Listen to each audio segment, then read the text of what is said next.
Hey there, welcome to Sleepy Historian. I'm here to help you relax tonight. I know many of you use this video to fall asleep, so before you get too cozy, don't forget to like the video and subscribe to the channel.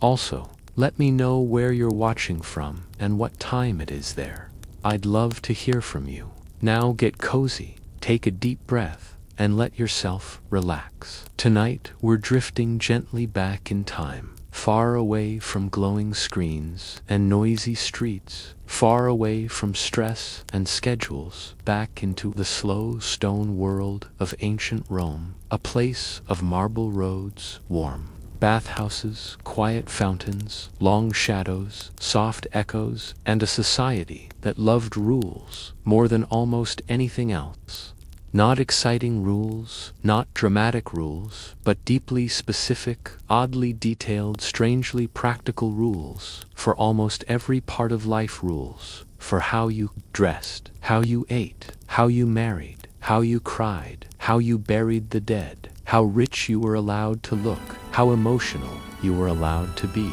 and how much of your life actually belonged to the state. Emperors, because ancient Rome and statues, it was paperwork, systems, laws, traditions, customs, and structure stacked on top of structure. And somehow, in a very Roman way, most of these strange rules existed for reasons that were actually logical. Not kind, not gentle, not loving, but practical, efficient, cold, organized reasons. The kind of reasons only a long-lasting empire really cares about. And tonight, we're just going to float through them slowly, softly, one strange law at a time. No drama, no intensity, no urgency, just quiet historical oddities drifting past you like lantern light on water, starting with one of the strangest Roman ideas of all, the idea that grief itself needed regulation.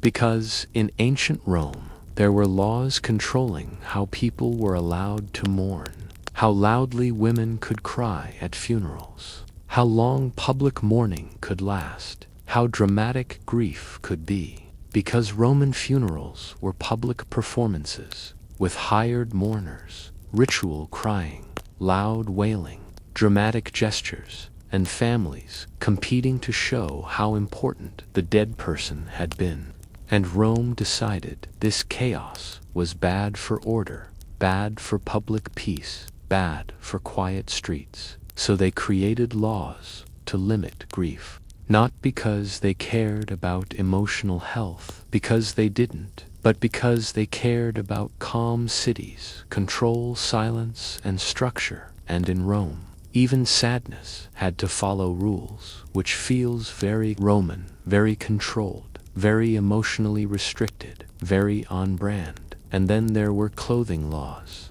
endless clothing laws, rules about who could wear what colors meant what, who was allowed luxury fabrics, because clothing in Rome was identity, status, power, and hierarchy made visible, and purple dye, made from crushed sea snails, was so expensive that only elites were allowed to wear it. Senators, emperors, high-status citizens, because purple meant power. And if a normal citizen wore purple, it was basically fashion treason. And silk was also suspicious, seen as foreign, too soft, too smooth, too luxurious, even criticized for making men look too feminine. So the state tried to regulate that too, because apparently masculinity needed government protection, and women had limits as well. No excessive jewelry, no too much gold, no extreme luxury displays,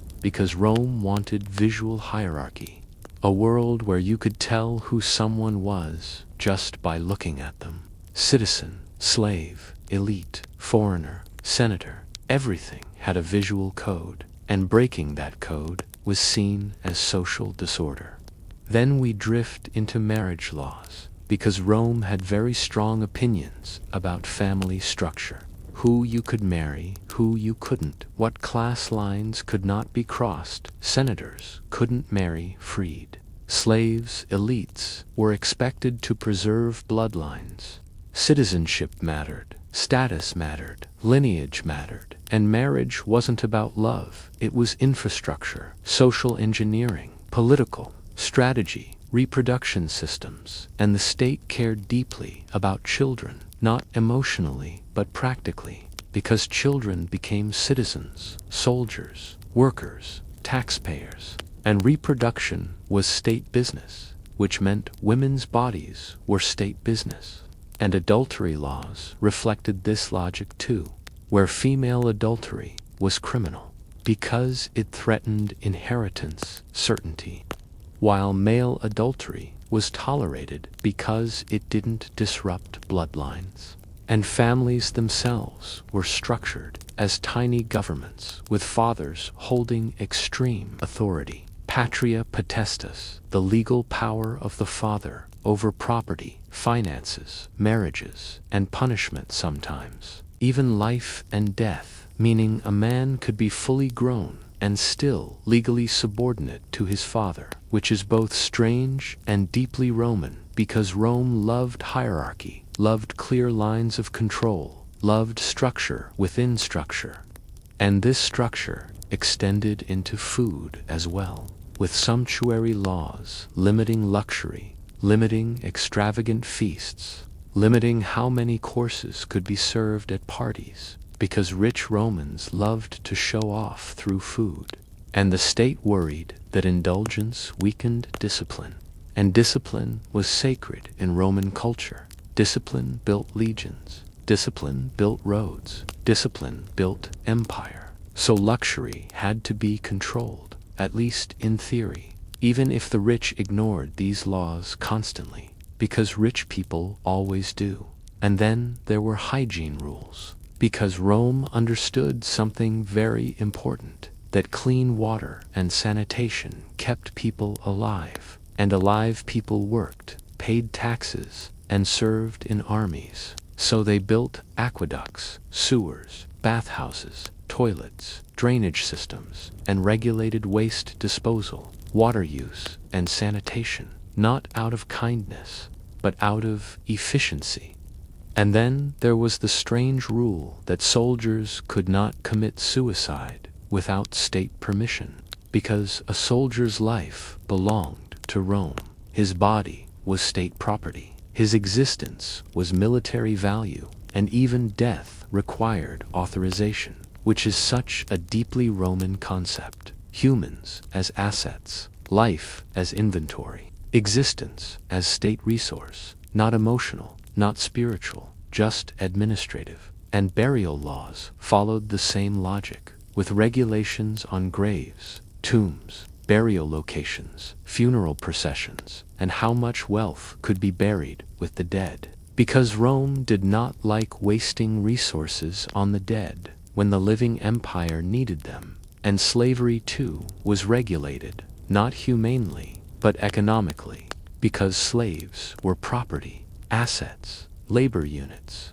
and destroying them without reason meant destroying property, which the state did not tolerate. And citizenship laws were carefully controlled, because citizenship meant rights, protection, loyalty, taxes, military service, identity, and Rome managed citizenship like a system of loyalty and control. And even names followed structured systems, tracing lineage, family, clan, identity, everything recorded, categorized, organized, because Rome did not like chaos, and civic participation itself was considered a duty, with engagement seen as responsibility, because the state wanted structured loyalty, not passive citizens, and even entertainment was regulated, with performers holding low status, seen as morally suspicious, because Rome valued utility over expression, discipline over emotion, structure over creativity, and women's lives were tightly controlled legally, unable to vote, hold office, or act independently in many periods, though elite women wielded soft power through influence, marriage, and wealth, because Rome allowed influence but not authority. And through all of this, through every rule, every law, every regulation, the same pattern appears. Order over comfort, structure over freedom, efficiency over emotion, control over chaos. Rome was not trying to be kind. It was trying to last, and it did, for centuries, because systems create endurance. Structure creates stability. Rules create longevity. And Rome built a durable society, not a gentle one. A society where everything had a place, a category, a rule, a boundary, a definition. From birth to death, from clothing to grief, from love to legacy, from food to funerals. And that quiet structure shaped daily life into a slow rhythm of routine and repetition. A world where everything moved calmly within invisible boundaries. Where people lived inside systems they didn't need to question because those systems felt natural, familiar, and permanent. And that is the strange calm of ancient Rome. A world built not on chaos, but on control. Not on freedom, but on structure. Not on emotion, but on order. And as we continue, we'll keep drifting through more of these strange rules and quiet systems, letting the ancient world unfold slowly, gently, and peacefully, one calm piece of Roman logic at a time. All these quirky rules and quiet laws were just different pieces of the same puzzle. The idea that life could be organized and structured into predictable patterns. Ancient Rome really believed, almost like a religion, that having systems created safety, and safety led to endurance, which meant survival, and survival, well, that built an empire, and empires made history, which in turn created memories and legacies. And let me tell you, legacy was what Rome truly craved more than comfort, happiness, or freedom. They didn't dream of a gentle world. They wanted one that would outlast generations, families, kings, emperors, and even cities. These rules weren't about kindness or compassion. They were about durability, structure, and control. They aimed to create a society that could keep going even when individuals faded away. This belief shaped everything: how people dressed, how they mourned, how they loved, and how they lived. It even influenced how they worked, rested, married, and died. Sure, these rules might seem strange to us now, but for those living within them, they felt totally normal, like the air they breathed, or the rhythm of walking. When systems surround you from birth, they become your reality. In Rome, reality was structured, chaos was feared, unpredictability was dangerous, and disorder was seen as weakness. Control felt like safety, which created a calm life, not necessarily happy or free, but predictable and stable. Days followed patterns. Patterns followed traditions, and traditions followed laws. It was like a well-oiled machine where everything just flowed together, quietly, gently, like water running through stone channels. People went through their lives without questioning these patterns because questioning felt unnecessary, even dangerous. So they woke up, worked, ate, bathed, prayed, rested, and slept in the same rhythms day after day, year after year. This repetition bred familiarity, which led to comfort, acceptance, and ultimately obedience. And guess what? Obedience created stability, which fueled endurance, and that endurance built Rome. That's the soft truth behind all those strange Roman rules: the mourning laws, clothing laws, marriage laws, food laws, burial laws, citizenship laws, family laws, social laws, religious laws, moral laws, hierarchy laws. They weren't designed to make people feel good. They were meant to keep society intact, prevent collapse, reduce chaos, and maintain order. This order became the quiet background of life, like a low hum you stop noticing, like the sound of a city at night always there, always present. When you imagine ancient Rome this way, it stops feeling loud and chaotic, and instead it feels slow, steady, routine, and structured. It's like a massive stone machine moving at the speed of time, not rushing, not stopping, just continuing endlessly. As you sit back and breathe slowly, letting your thoughts soften, you don't need to hold on to any details. Just picture the stone streets, the warm air, the fountains, the echoes, the soft sound of sandals on marble, the distant murmur of voices, and the gentle flow of water through aqueducts. Imagine the steady rhythm of daily life repeating itself in a city that feels eternal. Let that image drift through your mind like a slow river,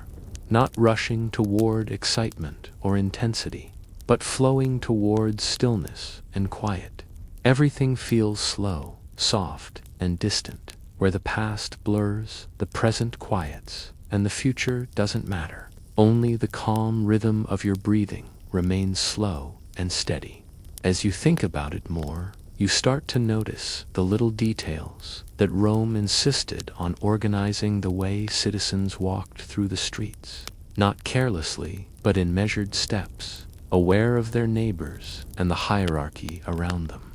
Even a simple gesture, a greeting, or the angle of a head could mean respect or defiance. Every action, no matter how small, was part of a larger pattern, an invisible thread connecting individual behavior to the massive society. The markets had their own rules too. Vendors sold their goods in a structured way, prices were monitored, and certain items were restricted. Certain foods, imported goods, luxurious items, all regulated to maintain social balance and prevent disruption. It was all about reminding citizens of their place and keeping everyone in a predictable lane. Even in private homes, similar rules existed in subtler ways. Seating arrangements, who ate where, who drank first, the order of service at meals, how children behaved, how servants responded,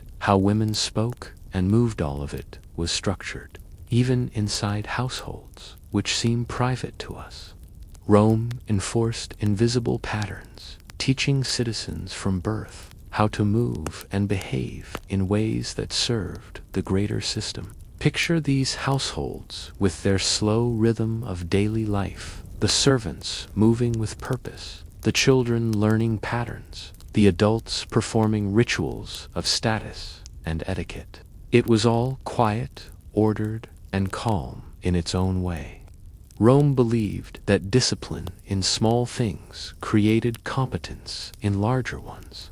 Habits in private reflected habits in public, and obedience in daily life reinforced obedience to laws and authority. All of this combined to create the strange, almost hypnotic rhythm of Roman life. Ordinary actions felt monumental. Walking to the Forum felt like participating in a vast, invisible mechanism.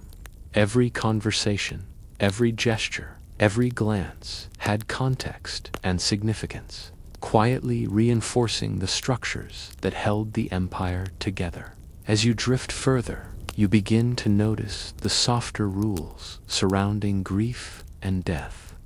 Mourning was orchestrated, not just to honor the dead, but to maintain social order. Public wailing was regulated, hiring professional mourners was common, and rituals were performed in exact sequences. Funerals became opportunities to display status, lineage, and wealth, subtly reminding everyone of their place. Even mourning became a public performance, balanced between personal sorrow and social expectation. The state would step in if grief became excessive or disruptive, because disorder in emotion could ripple into chaos. Rome preferred the quiet stability of regulated sadness over unpredictable bursts of spontaneous grief. Control extended into emotions as much as actions. Celebrations, festivals, religious rituals, and even play had rules too.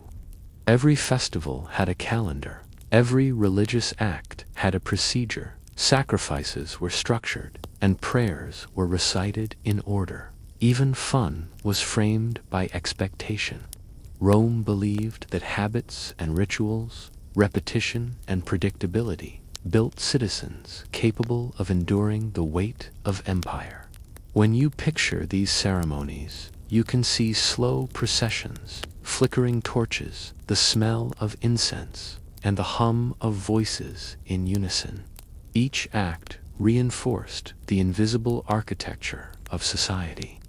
Through all these things, the Romans showed a profound understanding of how structure shapes behavior, how repetition creates predictability, and how that predictability produces stability. As these images wash over you, the cityscape of Rome becomes a living organism, a slow, breathing system of law, ritual, work, rest, and hierarchy, moving steadily over generations, reinforcing its own survival, not through excitement or passion, but through the calm, quiet force of routine and order.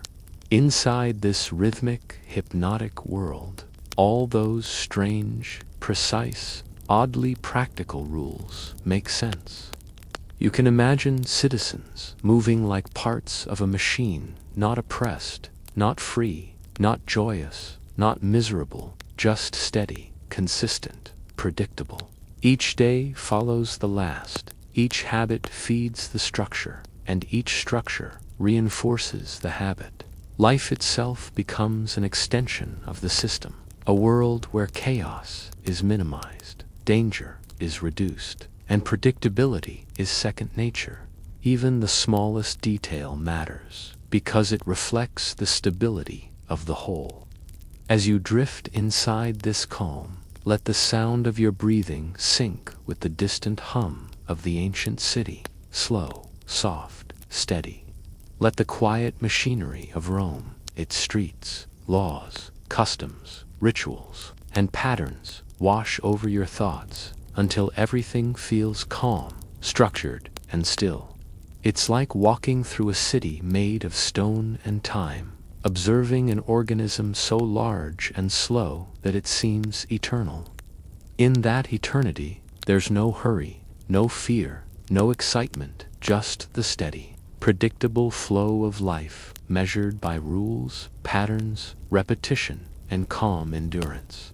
This is where Rome becomes soft, slow, hypnotic, almost meditative, a city not of chaos or passion, but of quiet survival, careful planning, subtle control, and the relentless continuation of a system designed to outlast anything, anyone, or any moment. As you rest there now, letting the image expand in your mind, the streets, the fountains, the distant voices, the slow rhythm of sandals on marble, the measured gestures of citizens, the order inside homes, the regulated grief, the structured festivals, the controlled movement of markets, the silent authority of hierarchy, and the endless repetition of laws, you can allow your thoughts to slow, your mind to drift, your body to relax. Let this calm, massive, enduring world guide you gently toward rest,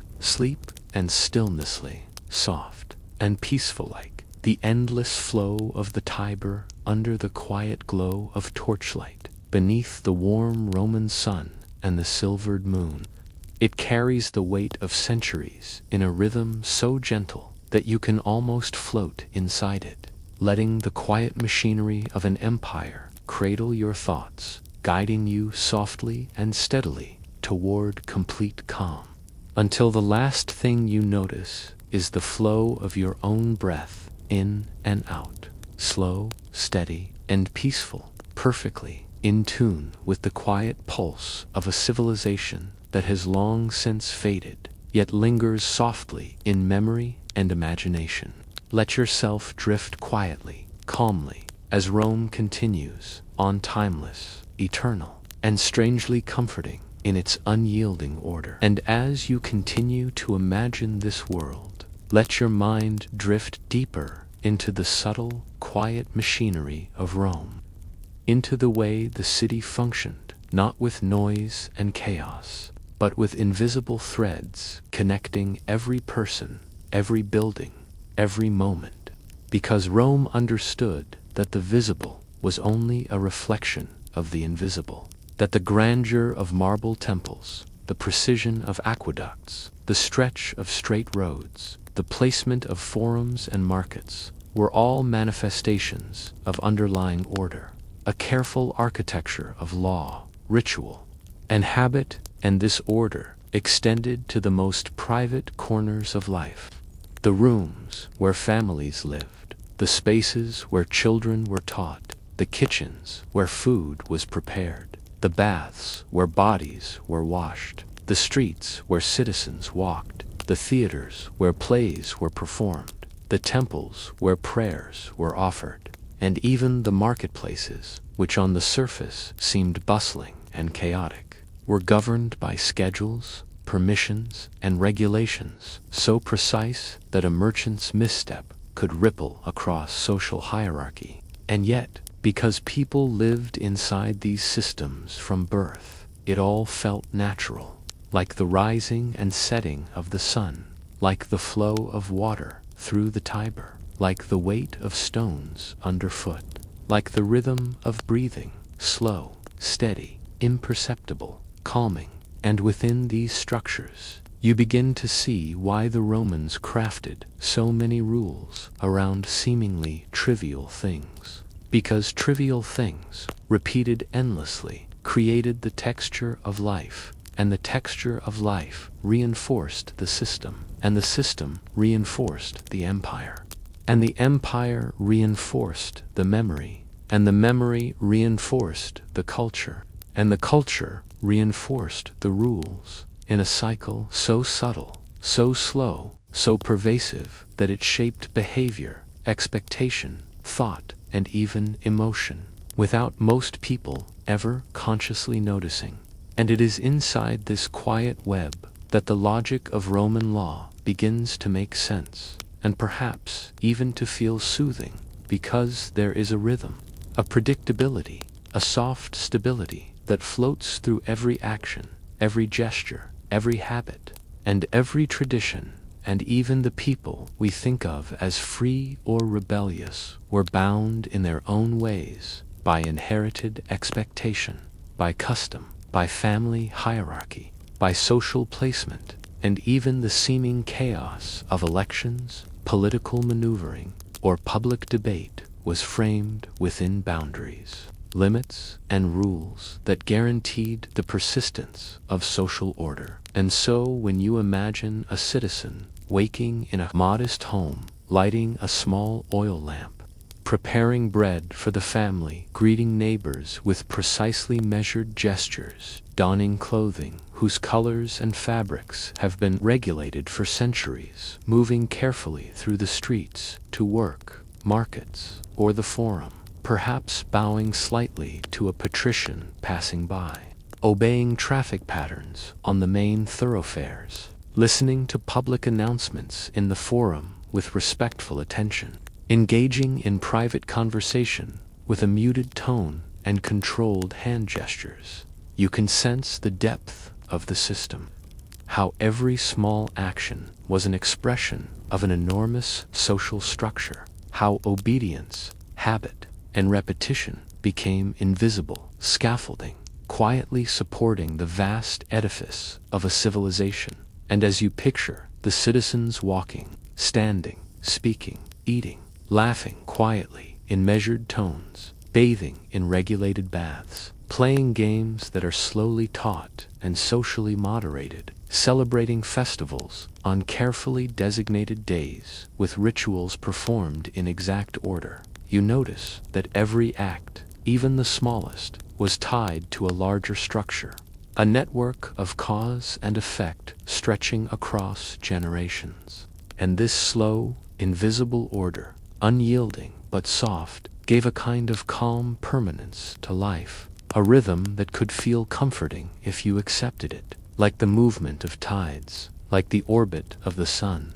like the cycles of seasons, like the unending flow of time, measured and observed, predictable and reassuring. And inside that calm rhythm, even grief was controlled, not stifled, not punished, but guided, channeled, framed, so that loss did not disrupt the order, so that sorrow became a ritualized, socially legible act, performed in public spaces with hired mourners, with careful wailing, gestures, processions, and placement of offerings, because the state understood that even chaos of emotion could threaten stability, and the citizens learned to internalize these expectations, to move through loss in structured ways, to express sorrow that fit the framework of social norms, to mourn according to law, to remember according to tradition, to grieve predictably, to grieve safely,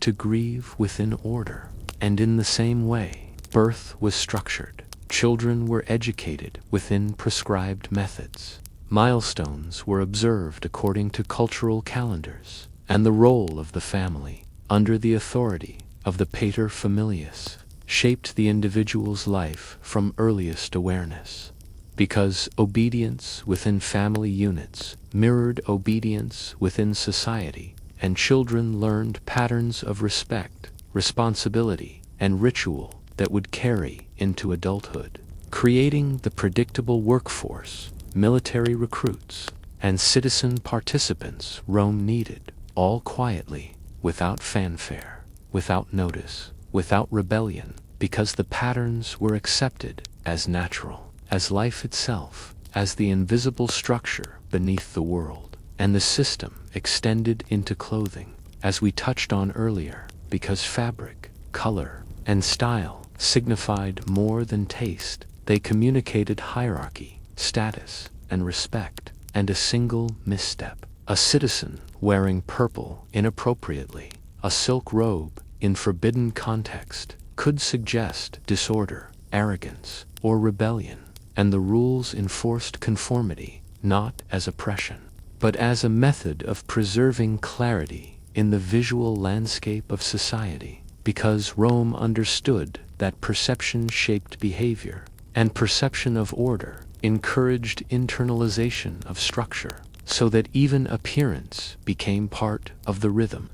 Another repetition of predictability, another thread in the quiet weave of control. And even the way people ate what they ate, how meals were served, and where they were consumed, was regulated to reinforce hierarchy, to prevent excess from undermining discipline, to signal social standing, and to normalize the rhythm of domestic life in a society where repetition was valued over spontaneity, where moderation was more admired than indulgence, and where control of small actions preserved the strength of the larger system. And the same principles extended into markets, trade, and commerce.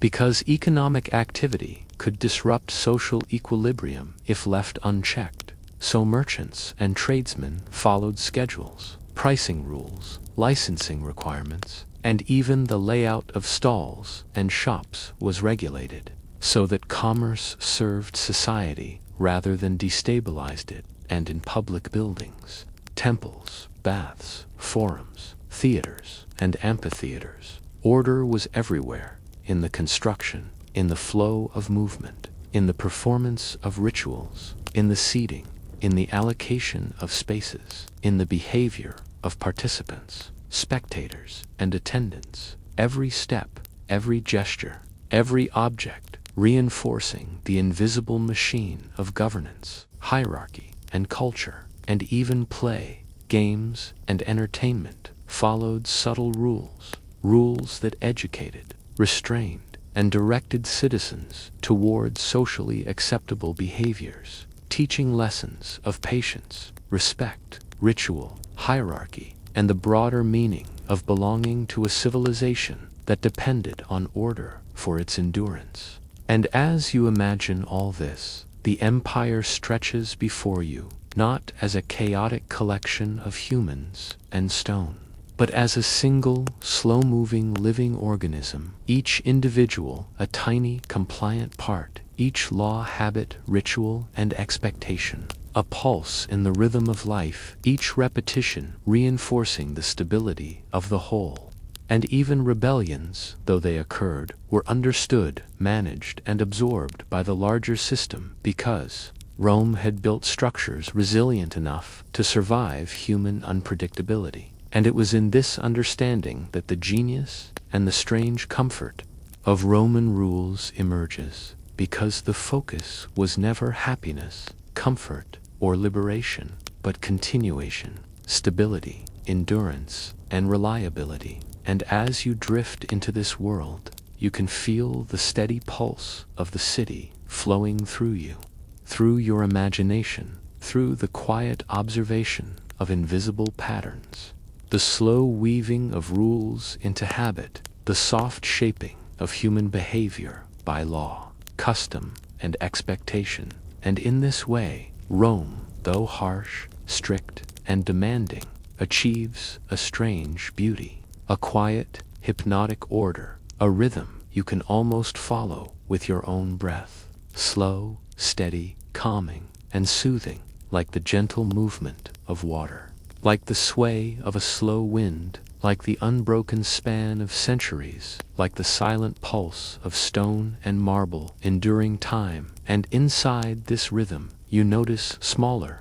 subtler rules, like those controlling property inheritance and citizenship, which ensured that power, status, and identity passed predictably, reducing conflict, clarifying social expectations, and embedding continuity into daily life, so that generations could plan, act, and live without threatening the underlying structure. And the result was a society where the invisible system mattered more than any individual action, where participation meant integration, where conformity meant safety, where obedience meant survival, and where the small, repeated acts of daily life became almost meditative, almost hypnotic, almost soothing, because they connected every citizen to something larger, something enduring, something beyond the self. And it is inside this connection,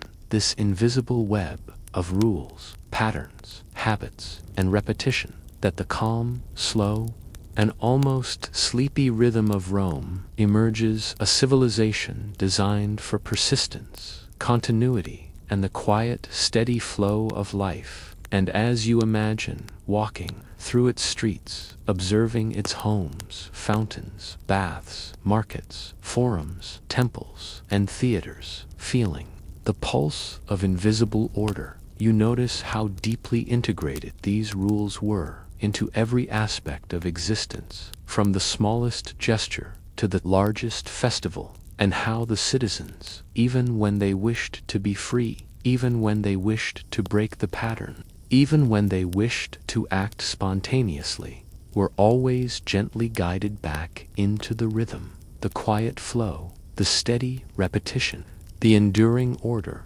And you, resting quietly now, can allow yourself to drift along with it, feeling the calmness, the regularity, the hypnotic precision, the soothing repetition of a city, a society, and an empire that valued endurance above all else. And that flow carries you slowly, gently, softly, deeper into rest, deeper into relaxation, deeper into a quiet, peaceful awareness of rhythm, order, and calm, until the last conscious thought melts away, leaving only the gentle pulse of breathing and the quiet, slow heartbeat of an empire, designed to last, as if the system itself is cradling your mind in its ancient, unbroken rhythm, soft, slow, steady, and infinite. And as you drift further into the quiet architecture of Rome, notice how even the smallest details were controlled,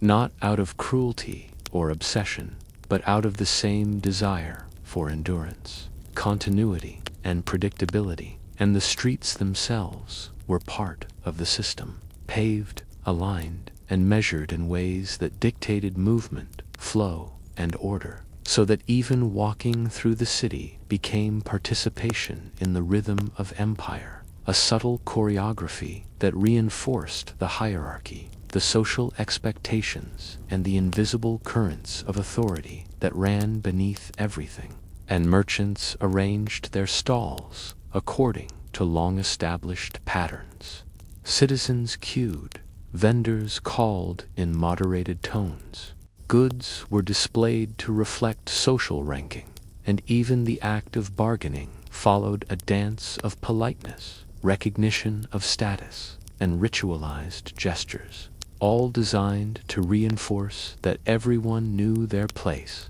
everyone understood the rules, everyone moved predictably, and unpredictability was quietly minimized, almost eliminated, because the Romans believed that human behavior left unchecked was messy, dangerous, and potentially destabilizing. And the more predictable it could be made, the safer the city, the stronger the empire, and the longer the culture could endure. And so you can imagine a citizen buying bread in the morning, greeting the baker with precisely measured words, bowing slightly to those above him, stepping aside for those of higher rank, walking carefully over the stone streets worn smooth by centuries of feet, hearing the echoes of water from fountains, the muffled chatter of neighbors, the soft clatter of carts rolling over cobblestones. And even in this quiet, everyday motion,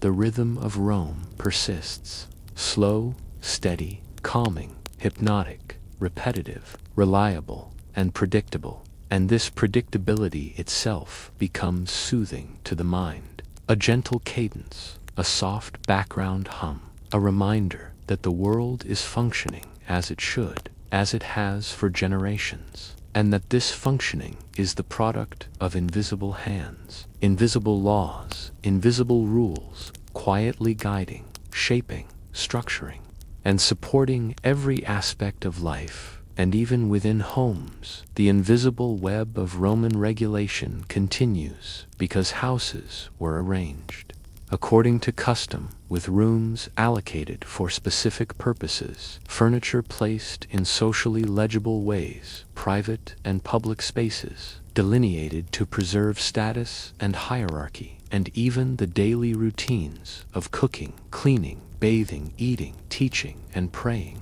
followed rhythms learned from birth, rhythms that tied the individual back to society, to the city, to the empire, to history, to memory, to legacy. And this repetition, though it may seem monotonous to us, carried its own hypnotic comfort, a reminder of continuity, stability, and quiet endurance. And when families observed meals, children learned their place, servants moved with precision, women adhered to the expected rituals of domesticity, and the paterfamilias, with calm authority, orchestrated the household like a miniature version of the state itself, gently enforcing patterns of behavior that mirrored the greater rhythm of Roman life and even leisure. Amusement and celebration were carefully structured because games, festivals, public performances, and religious observances all contained rules,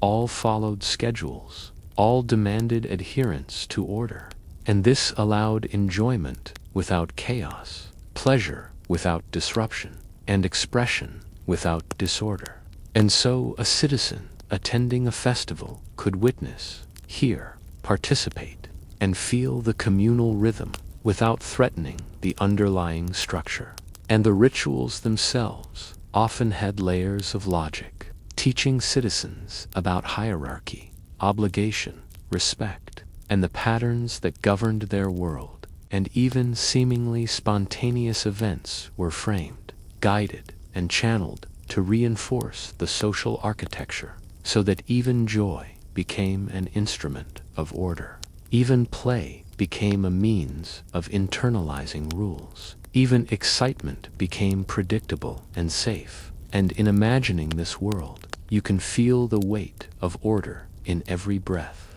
every step, every glance, every word, all subtly reinforcing the calm, enduring rhythm of civilization. And then there are the laws governing family, inheritance, and social mobility, which ensured that wealth, status, and identity passed predictably from one generation to the next, and in doing so, reduced conflict, clarified roles, and reinforced hierarchy. And this legal framework extended into marriage, divorce, adoption, and property ownership, subtly guiding behavior across generations and teaching citizens that personal desires, emotional whims, and impulsive choices were secondary to the smooth functioning of the collective, because individual disruption could ripple into social instability, and stability was more important than happiness, freedom, or pleasure. And as you picture these families moving through the rhythm of daily life, you notice the invisible scaffolding of obligation, loyalty, and duty that guided every gesture, every word, every decision, from the cradle to the grave. And the knowledge that one was part of this system, that one's actions were both constrained and protected by it, created a kind of gentle predictability, a rhythm so quiet and consistent that it became almost hypnotic, like the slow, steady movement of water through channels, like the sway of trees in a calm breeze, like the echo of footsteps in a marble corridor. And this is the quiet genius of Roman life, the way invisible order, repetition, ritual, hierarchy, and law combined to produce a slow, steady, hypnotic rhythm that carried citizens through the days, months, and years, guiding behavior, shaping perception, reinforcing identity, and preserving stability, and even the distant monumental events, like political elections, public speeches, military parades, and the rise of emperors, all flowed within the same underlying current, obeying the invisible rhythm of law, tradition, and expectation, so that even in moments of apparent upheaval, the system continued, quietly absorbing shocks, adjusting, recalibrating, maintaining the invisible scaffolding, and allowing the civilization to endure, generation after generation, century after century, as a living organism, slow-moving, massive, hypnotic, enduring, and strangely comforting. If you allow yourself to rest inside its rhythm, to feel the quiet pulse, the measured steps, the patterned rituals, the repetitive daily actions, the gentle orchestration of life itself. And as you imagine the citizens walking through streets, bathing in the regulated baths, speaking in the softened tones expected in conversation, moving through marketplaces, observing rituals, attending ceremonies, you sense the invisible architecture surrounding every action, every moment, every breath, and even the management of emotion was subject to these rules, because grief, anger, joy, excitement, and fear, when expressed outside of socially recognized norms, could disrupt the rhythm, and so mourning was performed in regulated ways. Public displays of emotion were orchestrated, and citizens learned early how to modulate their inner states to align with the visible order so that chaos could be minimized, predictability maintained, and the smooth functioning of society preserved, and even the rituals surrounding death from burial to funeral processions were carefully prescribed to ensure that memory, honor, and status were communicated. But disorder was avoided, and even funerals became a subtle reinforcement of hierarchy, expectation, and repetition, because the living learned where they stood, how they were expected to act, how they should grieve, how they should honor, and how they should return to the rhythm of life. And in doing so, even sorrow became part of the hypnotic pulse of civilization, reinforcing stability, predictability, and calm. And as you drift further into this quiet world, you can feel the same rhythms in education, where children learned reading, writing, mathematics, rhetoric, and moral lessons, all framed within repeated structures, patterned drills, rehearsed performances, and routines that internalized behavior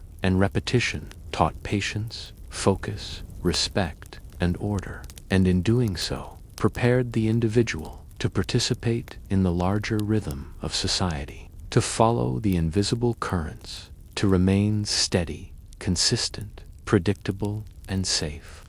And when you imagine the flow of students through a school, practicing letters, reciting lessons, observing discipline, interacting with peers under careful guidance, you notice the soft hum of structure everywhere, the invisible pulse of civilization, the hypnotic beat of order, reinforcing itself endlessly, quietly, gently. And it is inside this slow, steady rhythm that the genius of Roman law and habit emerges, not as punishment or cruelty, but as a soft, pervasive, calm, enduring presence, shaping thought, behavior, emotion, and expectation, guiding citizens from birth to death, from morning to night, from one century to the next. And as you imagine the rituals, the processions, the baths, the marketplaces, the families, the homes, the streets, the temples, the ceremonies, the classrooms, the workshops, the quiet repetition of law, habit, and custom,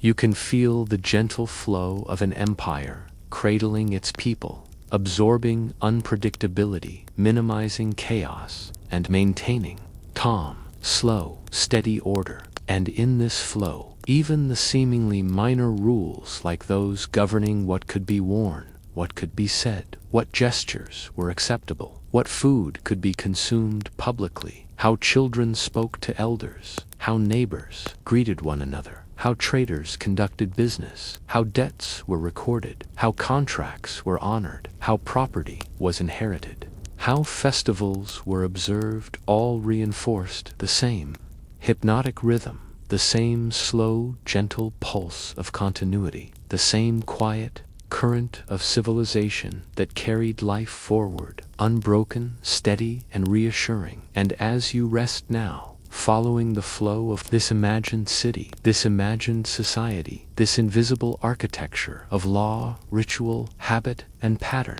you can let your own thoughts slow, soften, dissolve, until the only thing that remains is the rhythm itself, slow, steady, hypnotic, calm. And as you drift inside it, the details blur, the rules fade, the city becomes a gentle background, a soft, enduring presence. A world built to last, a civilization that flows quietly through time. And you, resting within its imagined pulse, feel yourself carried gently forward, soft, slow, weightless, aligned with the invisible machinery of life itself. And in that alignment, there is nothing to do, nothing to control, nothing to question, only the calm, hypnotic rhythm of centuries moving softly through streets, homes, baths, temples, classrooms, and forums. Slow, steady, eternal, and comforting in its unbroken order. And as you continue to drift further into this vast, quietly moving organism called Rome, notice how even the smallest rhythms of life contributed to the larger pattern, because nothing in the city existed without structure, without expectation, without connection to the invisible framework of laws, traditions, habits, and social norms. And even the act of walking through the streets, of moving from one forum to another, or from one bath to another, was not random, but guided by centuries of precedent, by inherited understanding of paths, traffic, and personal conduct. And the citizens themselves internalized this flow, so that a patrician would step aside to allow a plebeian passage in one instance, and a plebeian would bow slightly to a higher-ranking citizen in another, and these subtle gestures, repeated endlessly, became invisible threads weaving every individual into the larger body of the city, making the rhythm almost imperceptible, yet omnipresent, like the pulse of water flowing in aqueducts, like the gentle echo of footsteps on marble, like the unbroken hum of life moving steadily forward. And in this quiet, pervasive order, even food and drink were governed by the same logic, because Romans understood that excess, unpredictability, and indulgence could erode discipline, weaken social hierarchy, and disturb the smooth flow of society. And so meals were moderated, portions controlled, etiquette enforced, seating arranged, and rituals followed, creating a sense of predictability, comfort, and quiet safety. And even banquets, which might appear chaotic or indulgent to an outsider, were, in reality, carefully orchestrated performances, exercises in demonstrating status, reinforcing obligation, and maintaining structure. And in imagining one of these gatherings, you can see the servants moving with precise timing, the guests sitting according to rank, the wine poured in prescribed quantities, the courses presented in sequence, the conversation flowing according to social expectation, the laughter subdued, the gestures measured, the entire scene in exercise, in subtle, hypnotic coordination, every detail contributing to the quiet endurance of the system. And in homes, this rhythm extended to child rearing, where boys and girls were trained in patterns of respect, obedience, ritual, and duty, learning from the earliest age how to move, speak, think, and act in ways that fit the expectations of their families, their social class, and ultimately their city. And the paterfamilias, as the orchestrator of domestic rhythm, ensured that these habits were observed, internalized, and repeated, creating a cycle of behavior that mirrored the larger pattern of Rome itself, so that when the children grew into adults, they moved through the city, participated in commerce, attended rituals, and engaged with the state, all in alignment with the invisible rhythms that had guided their lives from birth. And even education followed the same hypnotic logic, with repetition, practice, and ritual forming the backbone of learning, so that rhetoric, mathematics, moral lessons, and literature were not only taught but internalized as habits, as patterns, as rhythms that connected individual cognition to the social architecture. And you can imagine a student reciting lessons in quiet tones, tracing letters on wax tablets, listening to an elder speak with measured cadence, absorbing knowledge slowly, steadily, predictably, in ways that prepared the mind for participation in the larger rhythm of the empire. And this calm repetition, though tedious to some, was comforting, hypnotic, steady, a soft hum of continuity, a gentle assurance that life, though finite,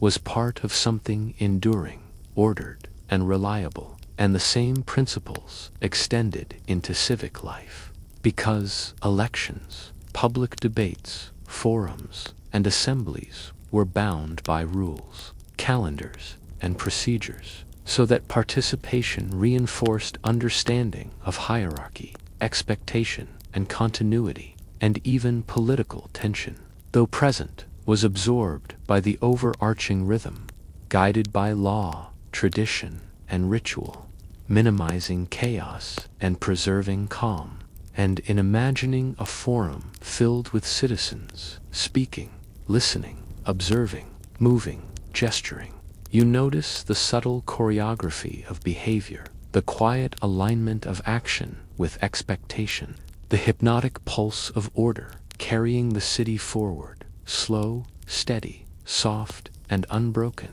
and even religion followed the same patterns. Because rituals, prayers, sacrifices, processions, and festivals were designed not only to honor the gods, but to maintain the rhythm of society, to teach obedience, respect, and timing, to reinforce hierarchy and expectation, to normalize repetition, predictability, and ritual. And in imagining a temple ceremony, you see priests moving in prescribed steps, participants following scripts, offerings presented in precise order, incense burning in measured patterns, chants rising and falling in exact rhythm, every motion, every sound, every breath reinforcing the hypnotic architecture of civilization. And even personal behavior, emotion, and thought were guided by these structures, because grief, joy, anger, and fear, if left unchecked,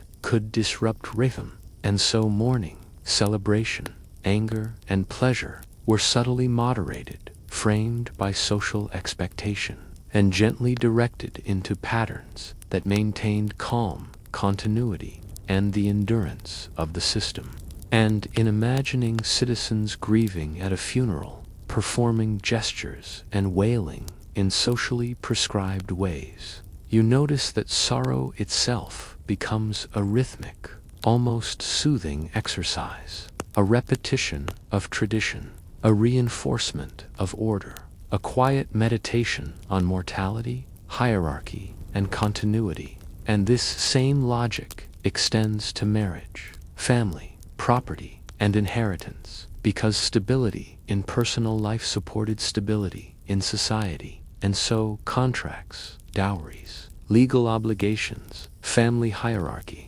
and generational succession were all carefully regulated, reinforcing rhythm, reducing chaos, and embedding continuity into the very structure of domestic life. And in picturing a household, the children learning obedience, the servants performing duties on schedule, the adults moving through meals, rituals, and work, you sense the gentle flow of the empire entering the home, the invisible architecture of civilization guiding behavior, emotion, and expectation, slow, steady, hypnotic, and calming. And even leisure and play followed structured patterns, because games, performances, and festivals were embedded in rules, repetition, and ritual, teaching respect, hierarchy, and rhythm, ensuring that joy itself did not destabilize the system. That fun followed a pattern, that amusement was predictable, that excitement was measured, and even play became an instrument reinforcing the slow, unbroken pulse of the empire. And as you imagine, citizens attending a festival, observing performances, interacting with vendors, walking through crowds, participating in rituals, you notice the subtle alignment of every gesture, every glance, every step with the rhythm of society, every act reinforcing the hypnotic pulse of law, habit, custom, and expectation, slow, steady, calming, reassuring, and enduring. And even commerce, trade, and markets followed the same hypnotic principles, with regulated hours, prescribed locations, controlled prices, documented transactions, and socially legible patterns of behavior, ensuring that economic activity contributed to rhythm, not chaos, reinforcing the invisible scaffolding of the city. And you can picture merchants setting up stalls at dawn, customers moving in line, goods exchanged with ritualized gestures, coins counted and recorded, all flowing in subtle alignment with expectation, hierarchy, and repetition, quietly reinforcing the calm, enduring pulse of civilization. And the same logic extended to military life, because soldiers, though seemingly independent agents, were trained in repetition, discipline, ritual, and obedience, learning drills, formations, and strategies that reinforced predictability, hierarchy, and rhythm, ensuring that even the chaos of battle could be absorbed, managed, and aligned with the slow, unbroken logic of empire. And in imagining the legions moving, drilling, marching, and living in carefully structured camps, you feel the hypnotic consistency of repetition, the calming effect of predictable movement, the gentle rhythm of human behavior woven into the larger fabric of stability, endurance, and civilization. And all of these systems, rules, habits, rituals, repetitions, and hierarchies, together created the slow, hypnotic pulse of Rome, moving centuries forward, smooth, continuous, subtle, and unbroken, a rhythm so pervasive that individuals often didn't notice it, yet felt comforted by it, reassured by its quiet order, and carried along gently by its invisible current. And as you rest now, imagining the baths, the schools, the forums, the markets, the homes, the streets, the temples, the ceremonies, the festivals, the households, the children, the servants, the merchants, the priests, the citizens, the soldiers, all moving through the slow, unbroken pulse of law, ritual, repetition, and expectation, you can feel yourself carried along in the same rhythm, slow, steady, hypnotic, calming, aligning your thoughts, your breath, and your awareness with the gentle machinery of a civilization designed to endure, to persist, to absorb unpredictability, to maintain order, to normalize repetition, and to move forward, generation after generation, century after century, softly, quietly, steadily, hypnotically, endlessly. And you can allow yourself to drift inside that rhythm, noticing how even chaos, grief, joy, excitement, and fear are absorbed, measured, channeled, and shaped into repetition, ritual, and habit, so that the mind, like the city, moves steadily, calmly, predictably, comfortably, softly. And as you continue to imagine, the streets, the homes, the baths, the temples, the schools, the markets, the festivals, the rituals, the families, the citizens, and the empire itself all flow together in the hypnotic, gentle, slow-moving rhythm of civilization, carrying you deeper into calm, into rest, into quiet, into peace, into slow, steady, hypnotic sleep. And as you continue to drift further into the quiet machinery of Rome, you notice how the rhythm extends even into the smallest, most personal details, because nothing existed outside the web of rules, repetition, and expectation, and even personal hygiene followed structured patterns, with baths scheduled according to time, class, and social custom. The act of washing not only cleaning the body, but reinforcing social order, because who could bathe where, when, and with whom was governed by subtle rules. And citizens learned from birth the proper times, proper behaviors, and proper rituals associated with bathing, so that even an everyday activity became part of the hypnotic rhythm of society. And the baths themselves, vast, open, and echoing with the soft sounds of water and quiet conversation, became microcosms of order, with attendance, schedules, designated spaces, and routines guiding movement, speech, and interaction, creating calm, predictable, and enduring social spaces. And even leisure activities in these spaces were moderated, with games, conversations, and interactions following subtle hierarchies, social protocols, and unspoken rules, all quietly reinforcing the invisible architecture of the empire. And the same logic extended to public spectacles, where gladiators, chariot races, and theatrical performances, though seemingly wild or chaotic, were framed by rules, structures, schedules, and predictable outcomes, so that excitement existed safely, predictably, and in alignment with societal rhythm. And as you imagine citizens attending these spectacles, cheering in measured bursts, following instructions, observing hierarchy, bowing to authority, watching displays that are thrilling yet controlled. You can sense the hypnotic pulse of repetition, the gentle rhythm of order, the soothing cadence of regulated chaos, all contributing to the slow, unbroken machinery of life in Rome. And even art and architecture followed the same hypnotic logic, because proportions, styles, materials, and forms were dictated by tradition, law, and taste, so that the visual world itself reinforced rhythm, hierarchy, and expectation. And as you walk through streets lined with marble columns, fountains, and carefully proportioned temples,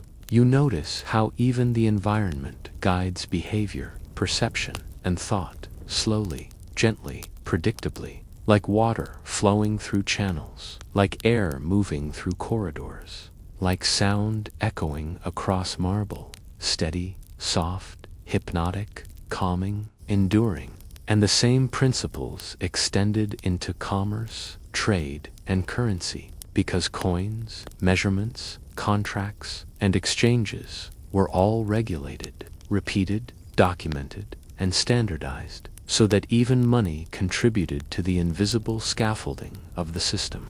ensuring predictability, fairness, and rhythm. And you can imagine a merchant counting coins with slow precision, a customer observing custom, a clerk recording transactions, all movements integrated into the calm pulse of the city, supporting the enduring architecture of empire and education. As you recall, followed the same hypnotic repetition, where students recited, wrote, memorized, and practiced patterns of knowledge, behavior, and ritual, internalizing the rhythm of society from earliest childhood, preparing their minds, bodies, and emotions to participate in the unbroken flow of civilization. And even the smallest gestures, like bowing, speaking, or offering gifts, were performed according to invisible rules, guiding behavior, reinforcing hierarchy, and maintaining rhythm.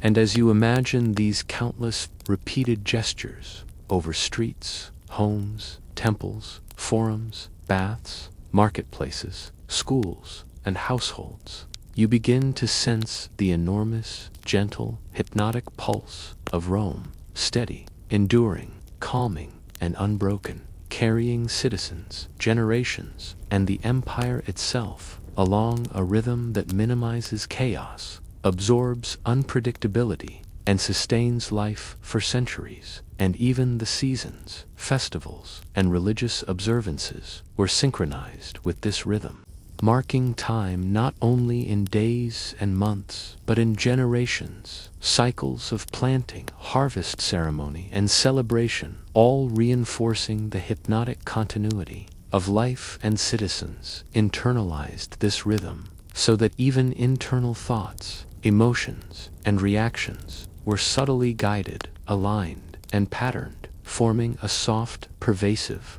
almost hypnotic social pulse. And as you imagine a family moving through its household, children learning, adults working, servants performing duties, meals taken, baths attended, prayers offered, conversations held in measured tones, gestures carefully executed, and even silence observed at prescribed moments, you can sense the invisible scaffolding of civilization flowing through every action, every breath, every movement, connecting individual lives to the steady pulse of the city, the empire, and history itself. And even rebellion, though rare, is absorbed, channeled, and stabilized by this invisible rhythm, so that chaos exists but gently, predictably, safely, never threatening the unbroken pulse of continuity. And as you rest now imagining the streets, the baths, the schools, the forums, the households, the temples, the markets, the festivals, the families, the citizens,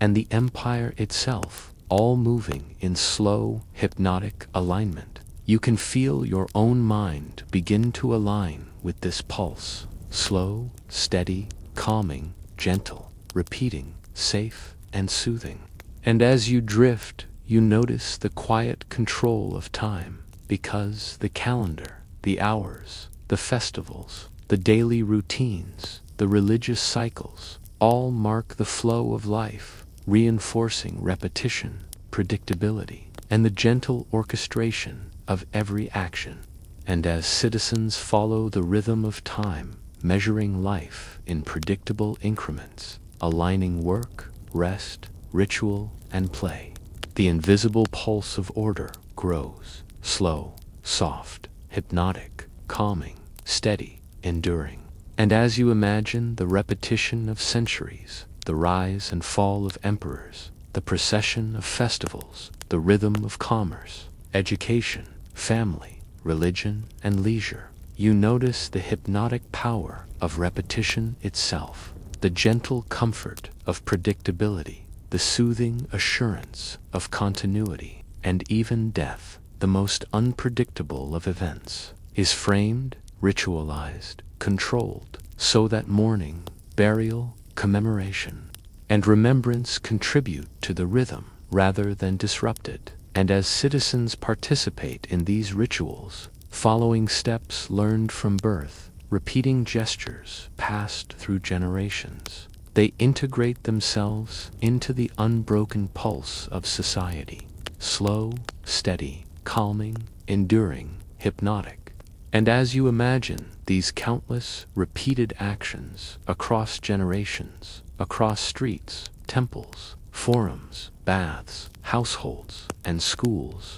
you feel yourself carried gently along with them, slow, steady, soft, hypnotic, aligning your own breath, thought, and awareness with the unbroken rhythm of civilization. And the same logic extends to governance, because laws, magistrates, senatorial procedures, and civic administration were all designed to reinforce rhythm, hierarchy, expectation, and continuity, so that even politics flowed in measured, predictable, hypnotic pulses, with elections, decrees, assemblies, and debates following procedural rules, timelines, and rituals, absorbing energy, minimizing chaos, and aligning citizen behavior with the invisible rhythm of society. And as you imagine citizens participating in government, observing, debating, voting, attending forums, bowing,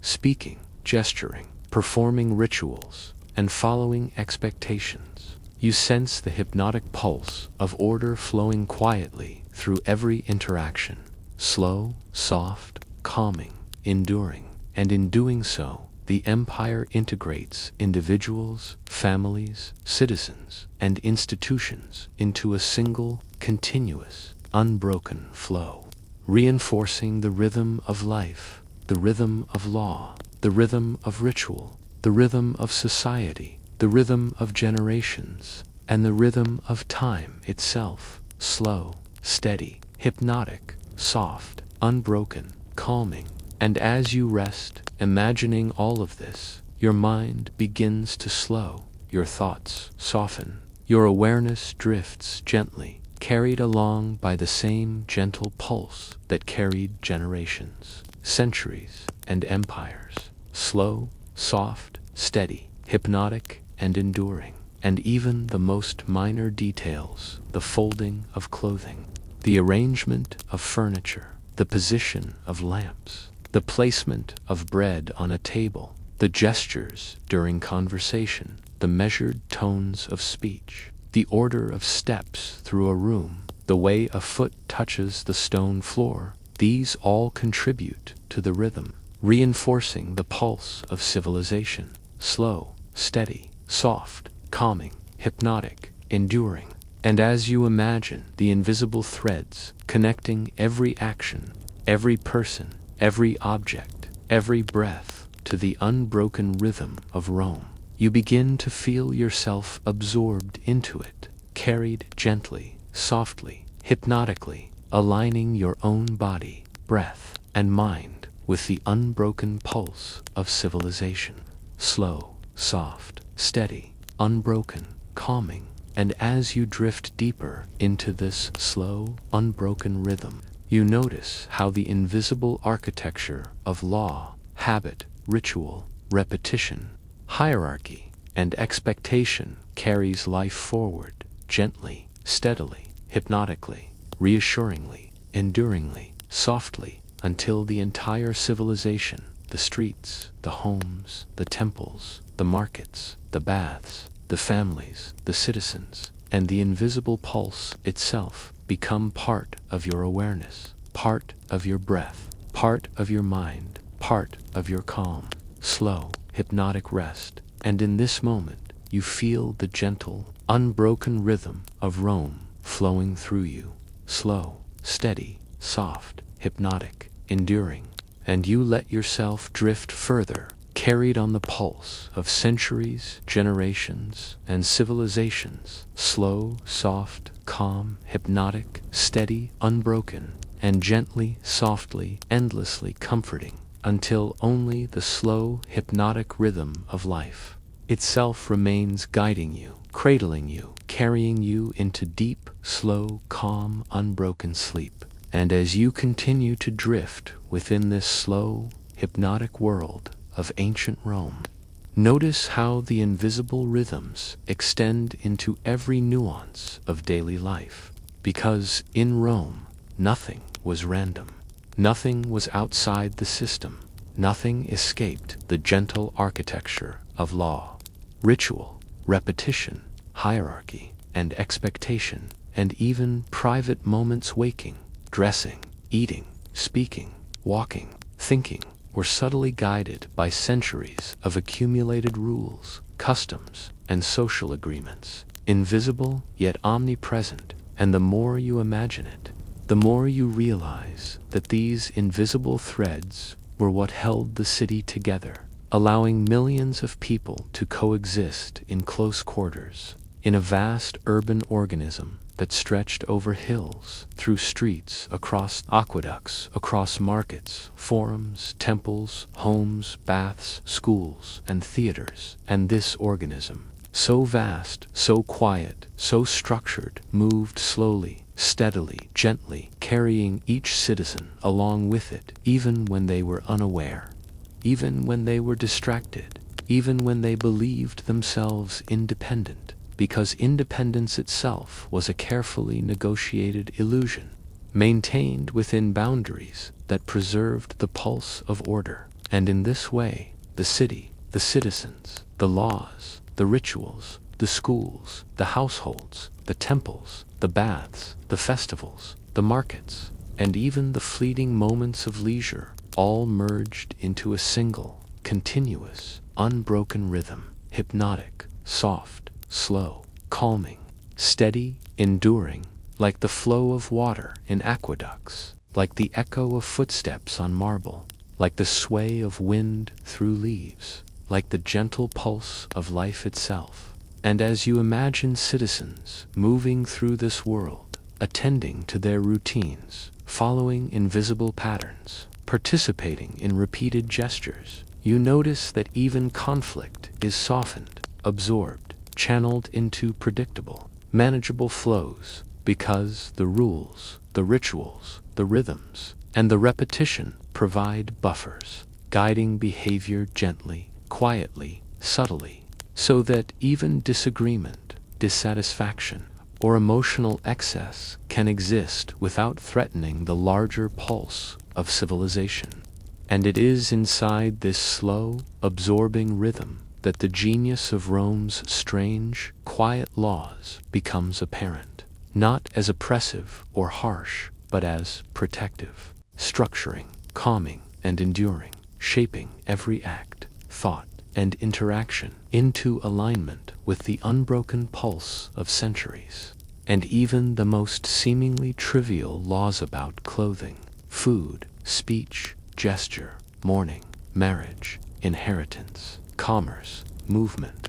worship, leisure, and even thought serve the same hypnotic purpose, quietly guiding behavior, embedding repetition, reinforcing hierarchy, and preserving continuity, slow, soft, steady, hypnotic, calming, enduring, And as you imagine the cumulative effect of these countless invisible threads stretching across streets, homes, baths, temples, markets, schools, and households, you begin to feel yourself carried gently within the pulse, aligning breath, thought, and awareness with the hypnotic, slow, unbroken rhythm of civilization itself. And even as the sun rises, moves across the sky, and sets, the invisible flow continues, guiding, waking, working, eating, bathing, praying, learning, resting, sleeping, celebrating, grieving, performing, observing, and participating,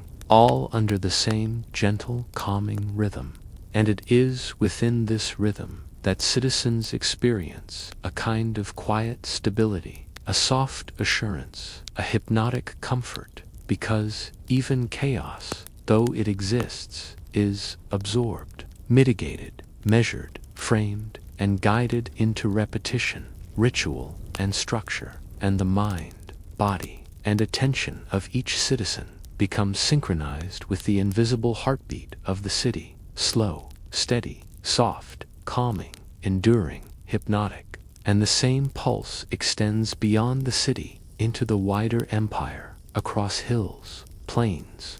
rivers, and roads, into provinces, territories, settlements, military outposts, and ports, connecting distant citizens, distant soldiers, distant governors, and distant families into a single, continuous, unbroken rhythm, ensuring that even hundreds of miles from Rome itself, the patterns of behavior, expectation, and repetition are maintained, soft, steady, hypnotic, calming, enduring. And even when new citizens, conquered peoples, or distant communities join the empire, they are slowly absorbed into the same flow, learning the rhythms, observing the patterns, adopting the rituals, and contributing to the gentle, unbroken, hypnotic pulse of civilization. And you can imagine a village in Gaul, a port in Egypt, a military camp in Britannia,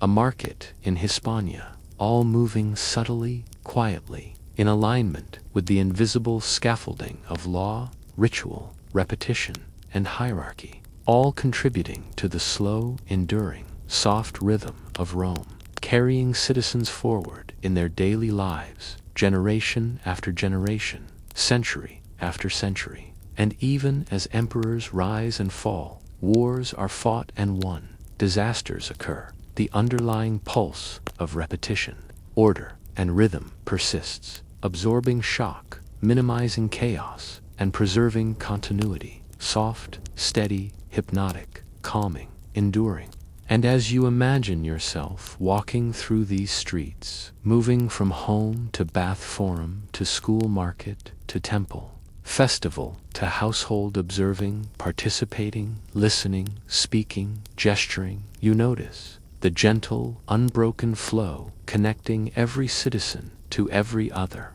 every place to every other, every generation to every other, every rule to every other, every ritual to every other, slow, steady, soft, calming, hypnotic, enduring. And as you drift further into this world, you begin to feel the pulse of repetition, habit, ritual, law, and hierarchy entering your own awareness, softening thought, slowing mind, aligning breath, and drawing attention gently away from analysis, memory, or distraction into quiet, soft, hypnotic alignment with the unbroken rhythm of life itself. And even the smallest movements, turning a page, placing a cup, moving a foot, adjusting a garment, become part of this flow, contributing to the gentle machinery of civilization, reinforcing rhythm, continuity, and endurance.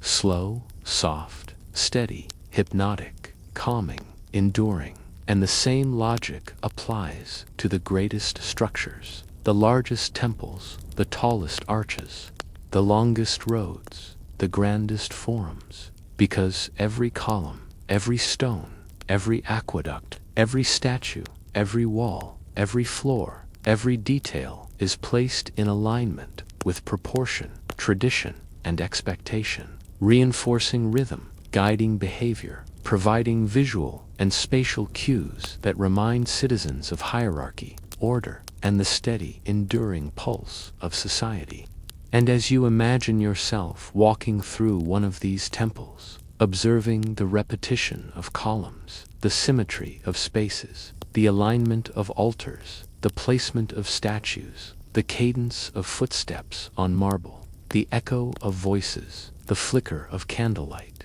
you can sense the hypnotic pulse of civilization flowing around you, slow, steady, soft, calming, enduring, hypnotic, carrying the mind gently forward, unbroken, steady, soft, rhythmic. And as citizens move through these spaces, performing rituals, offering prayers, observing hierarchy, following repetition, internalizing rules, the pulse grows stronger, wider, more pervasive, unbroken, hypnotic, calming, enduring, and it carries itself into families, households, schools, markets, baths, forums, festivals, and celebrations, until every action, gesture,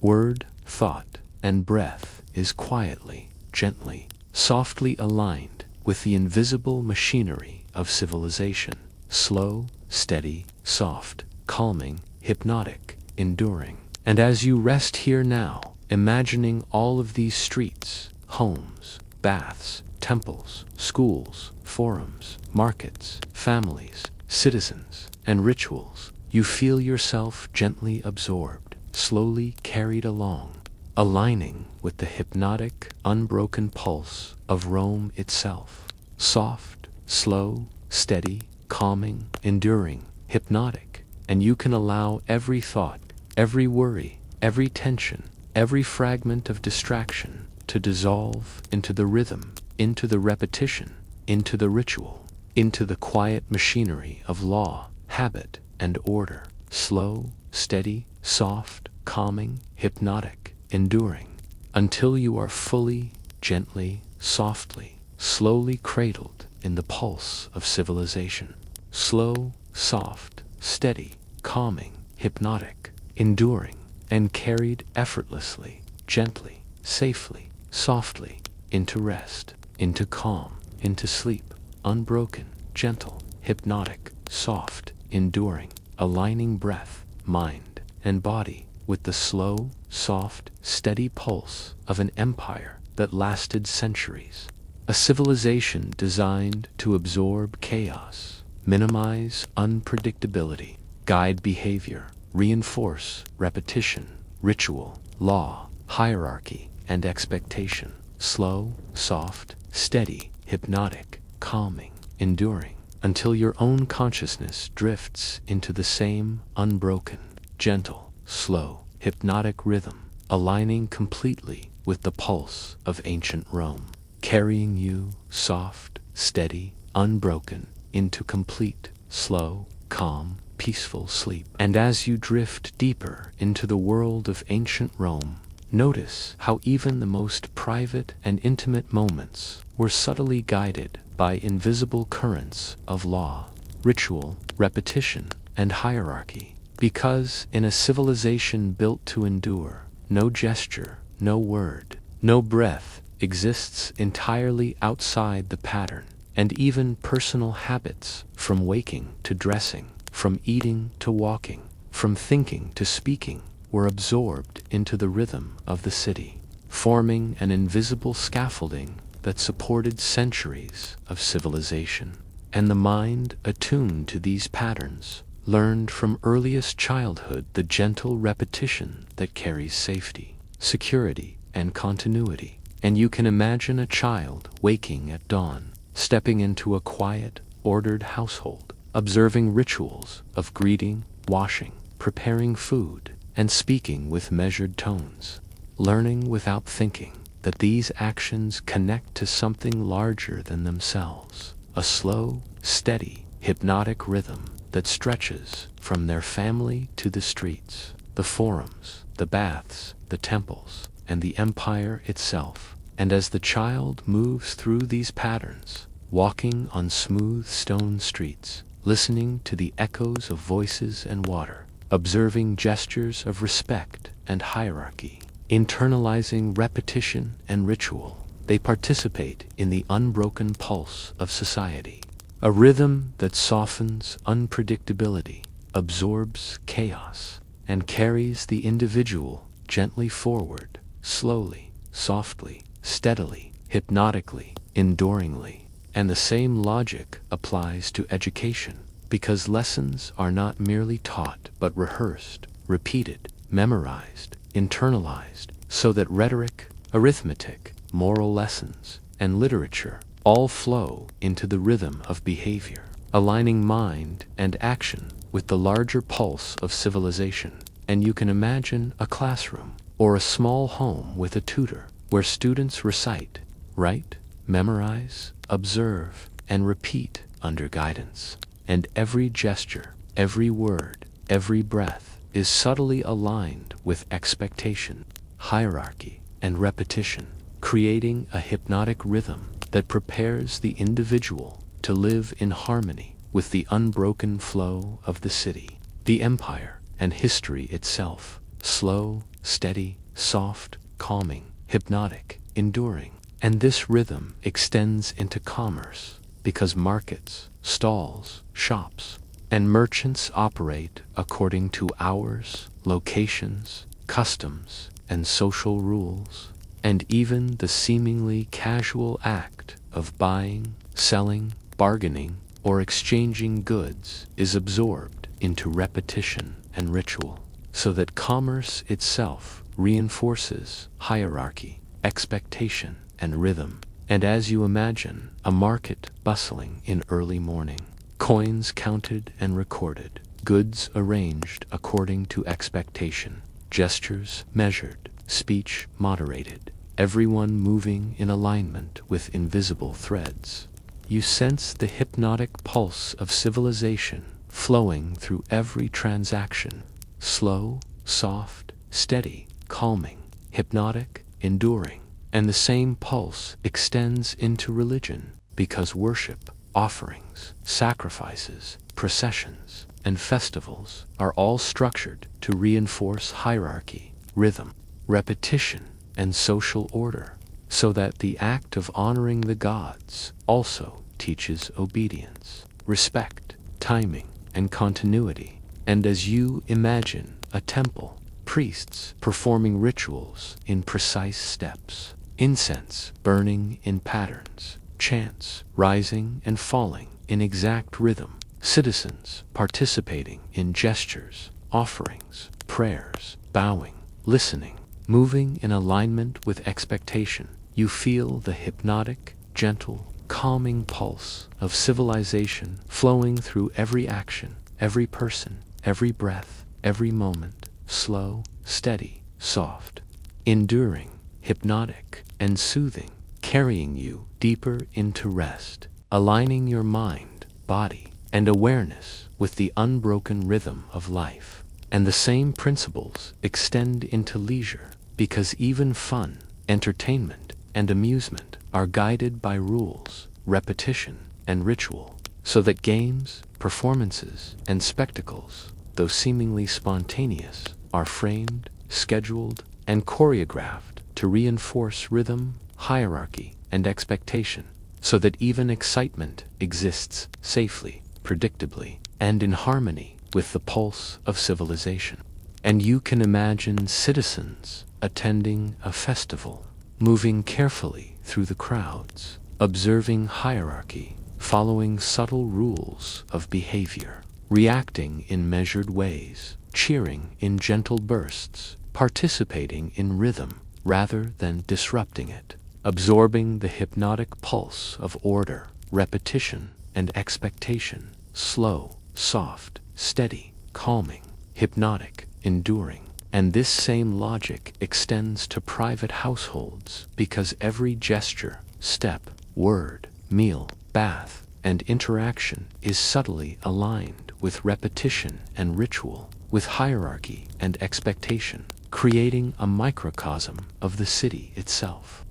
where children learn obedience, servants perform duties on schedule, adults move through meals, rituals, work, conversation, and even silence with measured precision, internalizing the hypnotic pulse of society. And as you imagine these countless repeated gestures across households, families, schools, markets, baths, temples, and streets, you feel the rhythm enter your mind, slow, soft, steady, hypnotic, calming, enduring, unbroken, and the same pulse extends into governance, because elections, magistrates, senatorial procedures, laws, and civic administration are all designed to guide, absorb, and align behavior, ensuring that political participation, even debate, dissent, or complaint,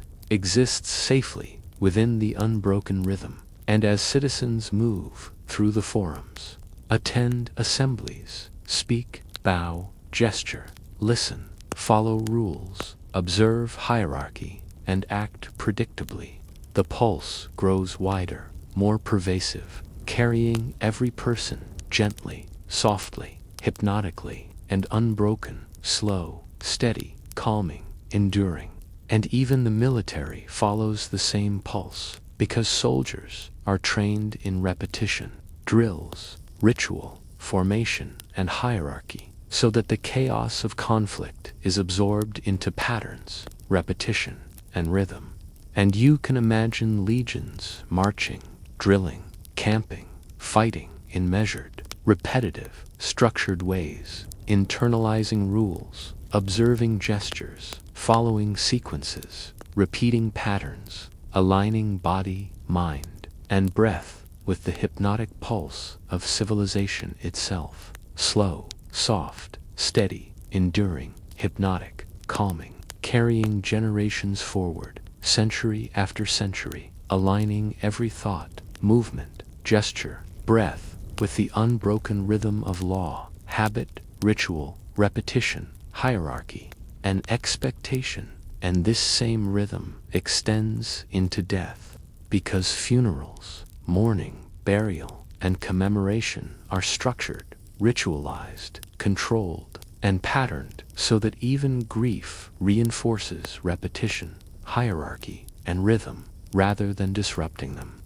And as you imagine families, citizens, and priests performing these rituals, you feel the pulse flowing through sorrow, guiding it gently into repetition, ritual, and rhythm, slow, steady, soft, calming, hypnotic, enduring, unbroken. And as you continue to drift into this imagined world, noticing streets, homes, baths, markets, schools, temples, households, forums, festivals, ceremonies, and citizens moving gently, softly, predictably, rhythmically, you feel your mind, breath, and body absorbed into the same hypnotic pulse, slow, steady, soft, calming, enduring, unbroken, hypnotic, and the invisible currents of law,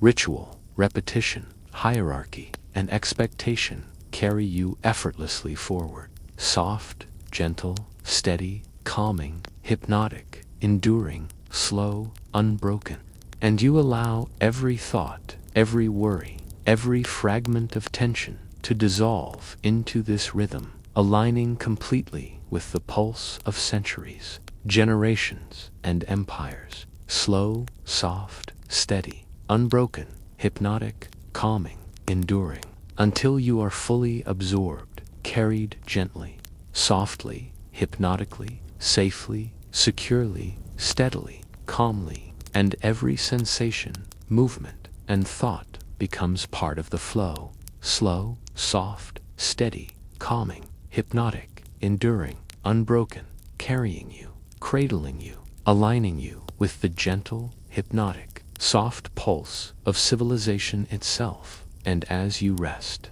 you feel the streets, baths, homes, forums, schools, temples, markets, families, citizens, rituals, laws, hierarchy, repetition, and rhythm merging into a single, unbroken, gentle flow, slow, soft, steady, hypnotic, calming, enduring, and the mind, breath, and body align completely with the pulse, dissolving tension, dissolving thought, dissolving concern, absorbed fully into the unbroken, gentle, soft, hypnotic rhythm of life, civilization, history, repetition, law, ritual, and expectation, slow, steady, soft, calming, hypnotic, enduring, unbroken, carrying every thought, every breath, every gesture, every moment into quiet, soft, slow, hypnotic,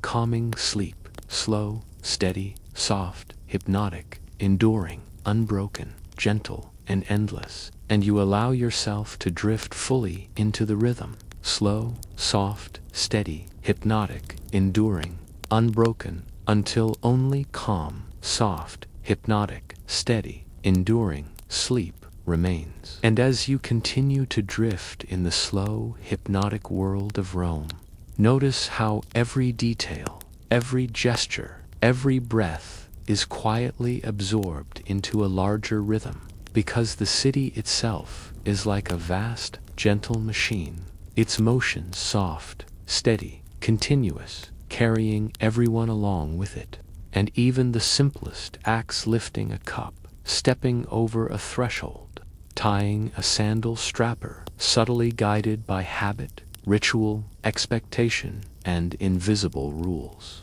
creating a quiet, unbroken pulse that touches every life, and in this pulse, even the smallest interactions carry weight, reinforcing hierarchy, repetition, and order, slow, soft, steady, hypnotic, enduring.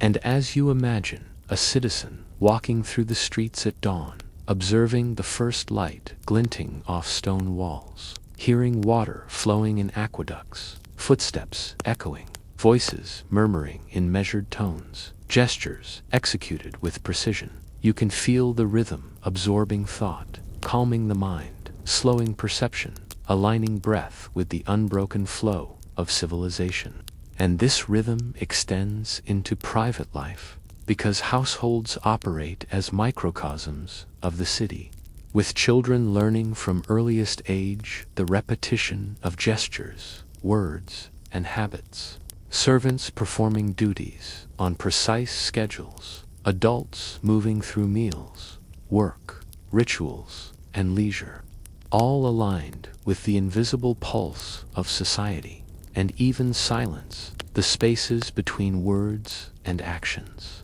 is measured, structured, and absorbed into repetition, hierarchy, and rhythm, slow, steady, soft, hypnotic, enduring, calming. And as you imagine these countless repeated actions across households, neighborhoods, schools, temples, baths, forums, markets, families, and citizens,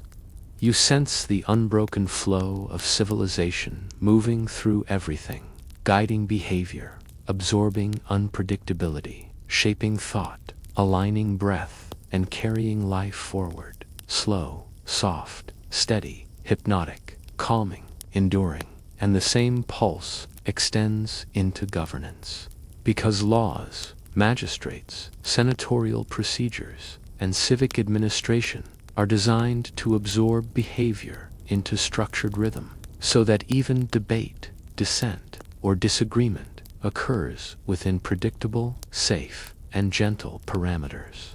And you can imagine citizens moving through forums, assemblies, courts, observing hierarchy, speaking, bowing, gesturing, listening, following rules, internalizing expectation, and aligning with repetition. And this pulse grows wider, encompassing not only the city, but the empire, distant provinces, military camps, colonies, settlements, and ports, connecting all citizens into a single, unbroken rhythm of order, repetition, law, ritual, hierarchy, expectation, slow, soft, steady, hypnotic, enduring, calming, carrying generations forward, century after century, until all thought, breath, gesture, and movement merge into the rhythm, absorbed, guided, softened, and steady. And even play, leisure, and entertainment are guided by these patterns,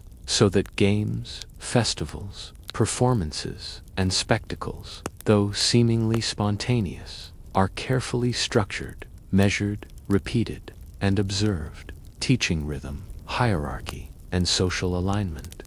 And as you imagine citizens attending a festival, moving slowly through the crowds, watching performances, cheering in gentle, measured bursts, gesturing in alignment with subtle rules, observing hierarchy, repeating expected behaviors,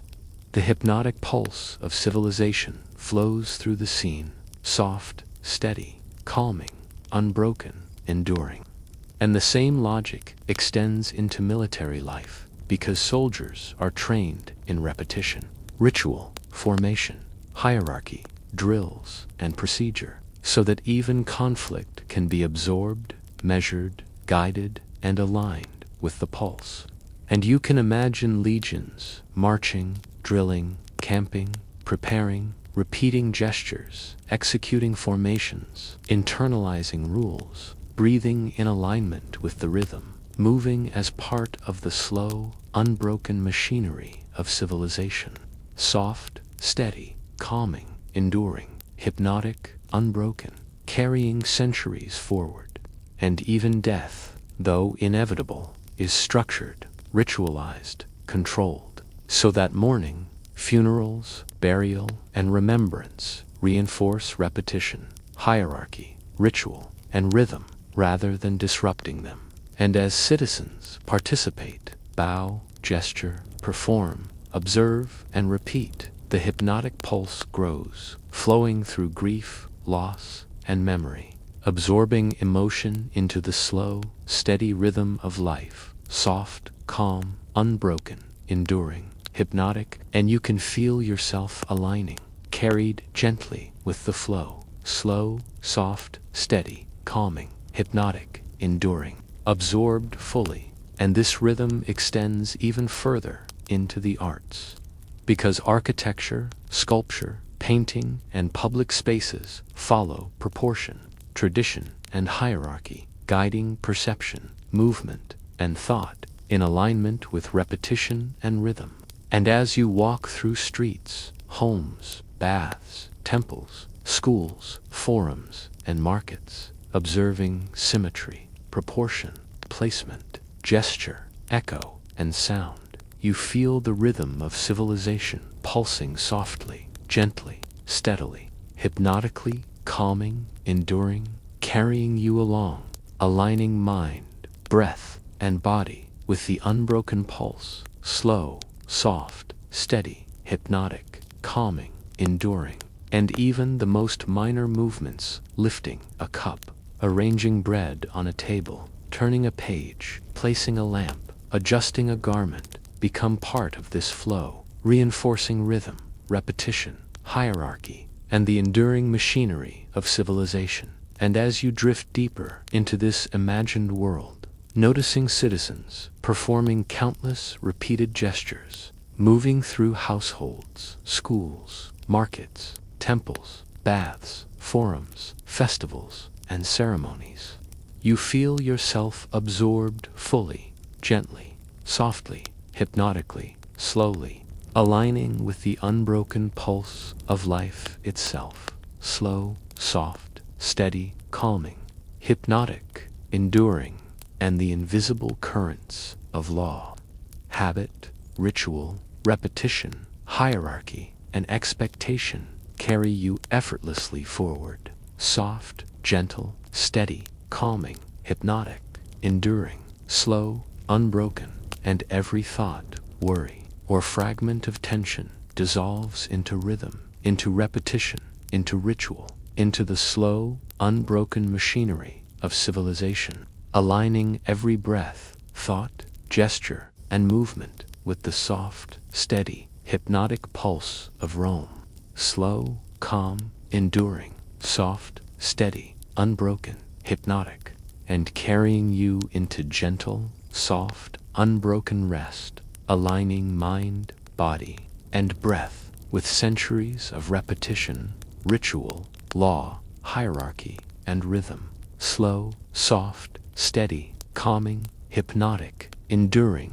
unbroken, soft, gentle, carrying you fully into the slow, soft, steady, hypnotic, enduring, unbroken rhythm of life itself. And as you continue drifting, imagining streets, homes, temples, baths, forums, markets, schools, festivals, families, and citizens moving gently, softly, predictably, rhythmically, you feel your own mind, breath, and body absorbed fully, slowly, softly, steadily, hypnotically, enduringly, unbroken, and the pulse of civilization flows through you, carrying thought, tension, and awareness gently into rhythm, repetition, calm, and rest. Slow, soft, steady, hypnotic, enduring, unbroken, soft, gentle, and as the centuries of repetition, law, ritual, hierarchy, expectation, and rhythm merge into a single continuous flow, you drift deeper, aligning fully with the pulse, slow, soft, steady, hypnotic, enduring, unbroken, absorbing the machinery of civilization, the gentle, unbroken flow, the calm repetition, the soft rhythm of life, carrying you gently, softly, slowly, steadily, hypnotically, enduringly, unbroken, aligning your mind, breath, body, and awareness with the hypnotic pulse of history, the pulse of Rome, the pulse of civilization itself. And as you rest there absorbed, completely carried, effortlessly, softly, gently, slowly, steadily, hypnotically, enduringly, unbroken, the world of streets, baths, temples, markets, homes, schools, families, citizens, rituals, festivals, ceremonies,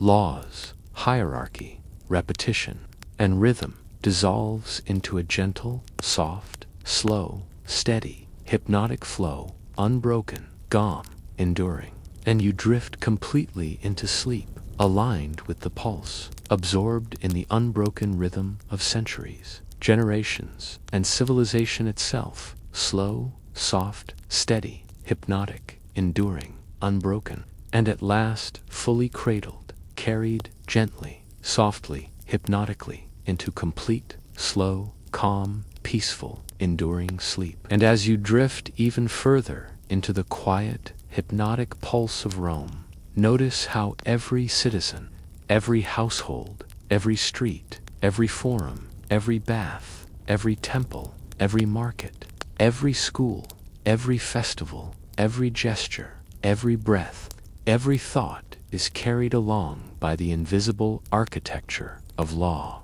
ritual, repetition, hierarchy, and expectation. Because in this city, the smallest details are never trivial. Even the way bread is cut, the placement of a chair, the timing of a step, the tone of a greeting, the sequence of gestures during prayer, the manner of bowing, the positioning of feet, the arrangement of coins, the handling of goods, the folding of clothes, the careful measurement of distances, the precise placement of water in a fountain, the echo of voices across marble. All of these are absorbed into a slow, steady, soft, hypnotic pulse that carries citizens gently, softly, steadily, hypnotically, enduringly, unbroken. And as you imagine a citizen walking down a quiet street at dawn, observing the first light reflecting off stone walls, hearing water trickle through aqueducts,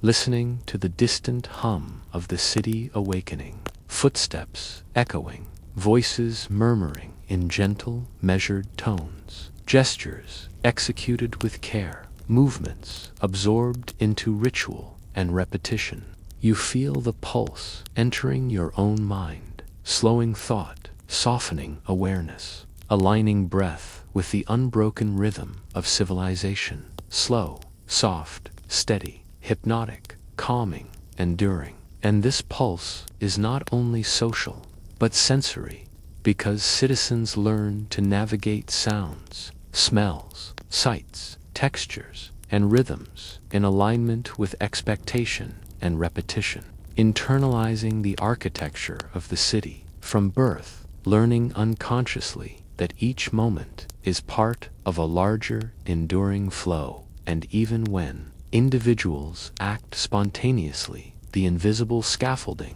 absorbs the energy, guiding it gently into alignment, soft, steady, slow, hypnotic, calming, enduring, unbroken. And as you drift further, imagining children learning from birth to wake, wash, dress, eat, bow, speak, listen, gesture, walk, play, study, pray, work, rest, and sleep in repetition, internalizing rhythm, hierarchy, and expectation. You feel the pulse flowing through generations, slowly, softly, steadily, hypnotically, enduringly, unbroken. And even the rhythm of leisure is absorbed into this flow, because games, performances, sports, spectacles, music, and festivals are all guided by rules, repetition, ritual, and hierarchy, so that joy, amusement, and excitement exists safely,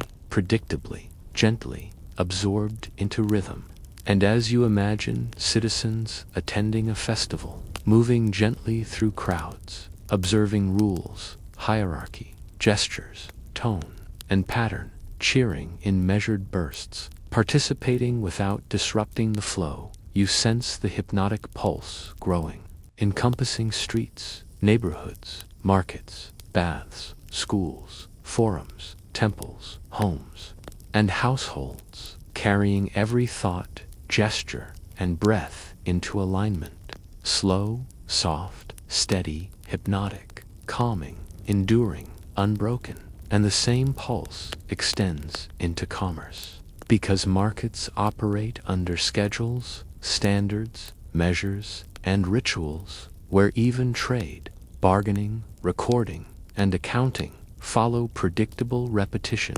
aligning merchants, buyers, clerks, and observers with the invisible rhythm. And as you imagine coins counted, goods arranged, gestures precise, speech measured, exchange flowing in a quiet, soft rhythm, you feel the pulse permeating every interaction, soft, steady, slow, hypnotic, calming, enduring, unbroken, carrying life forward gently, steadily, hypnotically, absorbing unpredictability, aligning mind, body, and awareness with the unbroken rhythm of civilization itself. And even religion follows the same logic, because rituals, processions, sacrifices, offerings, prayers, and chants are all performed in exact sequence, with precise gestures, measured tones, and careful observation, so that the pulse of the city flows through worship, guiding thought, breath, gesture, and attention into alignment. And as you imagine a temple, priests moving slowly through ritual steps, incense drifting in predictable arcs, chants rising and falling in exact rhythm, citizens participating with gestures, offerings, bows, movements, and attention all aligned with repetition.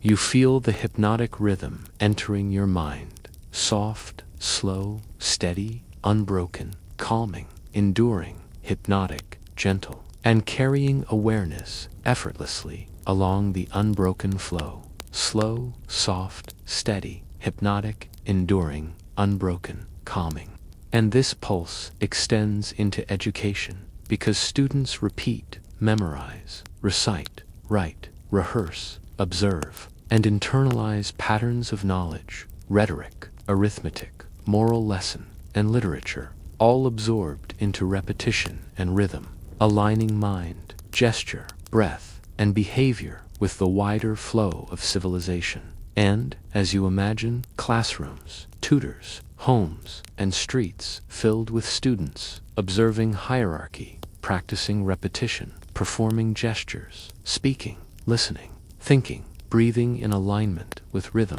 You feel yourself drawn gently, softly, slowly, steadily into the same pulse. Slow, soft, steady, hypnotic, calming, enduring, unbroken, absorbed fully into the machinery of life, ritual, law, expectation, and repetition. And the pulse extends to military life, because soldiers repeat drills, march in formation, observe hierarchy, rehearse movements, breathe in alignment, internalize ritual, and absorb unpredictability, so that even battle can be carried out as a measured, structured, hypnotic flow, slow, soft, steady, calming, enduring, unbroken, hypnotic, aligning mind, breath, and body with the rhythm of civilization, and even death is absorbed into the rhythm. Because funerals, mourning, burial, and remembrance are structured, ritualized, repeated, measured, and observed, so that grief itself becomes part of the unbroken pulse, carried gently, absorbed, aligned, softened, unbroken, slow, soft, steady, hypnotic, calming, enduring. And as citizens perform these rituals, bowing, gesturing, speaking, offering, observing, repeating, you feel yourself drawn into the same pulse, fully, gently, softly, aligning breath, thought, and awareness with the unbroken, gentle rhythm of life itself, slow, soft, steady, hypnotic, calming, enduring, unbroken, absorbed, carried, aligned, softened. And the same rhythm flows into architecture, art, sculpture, painting, fountains, columns, statues, and streets, because proportion,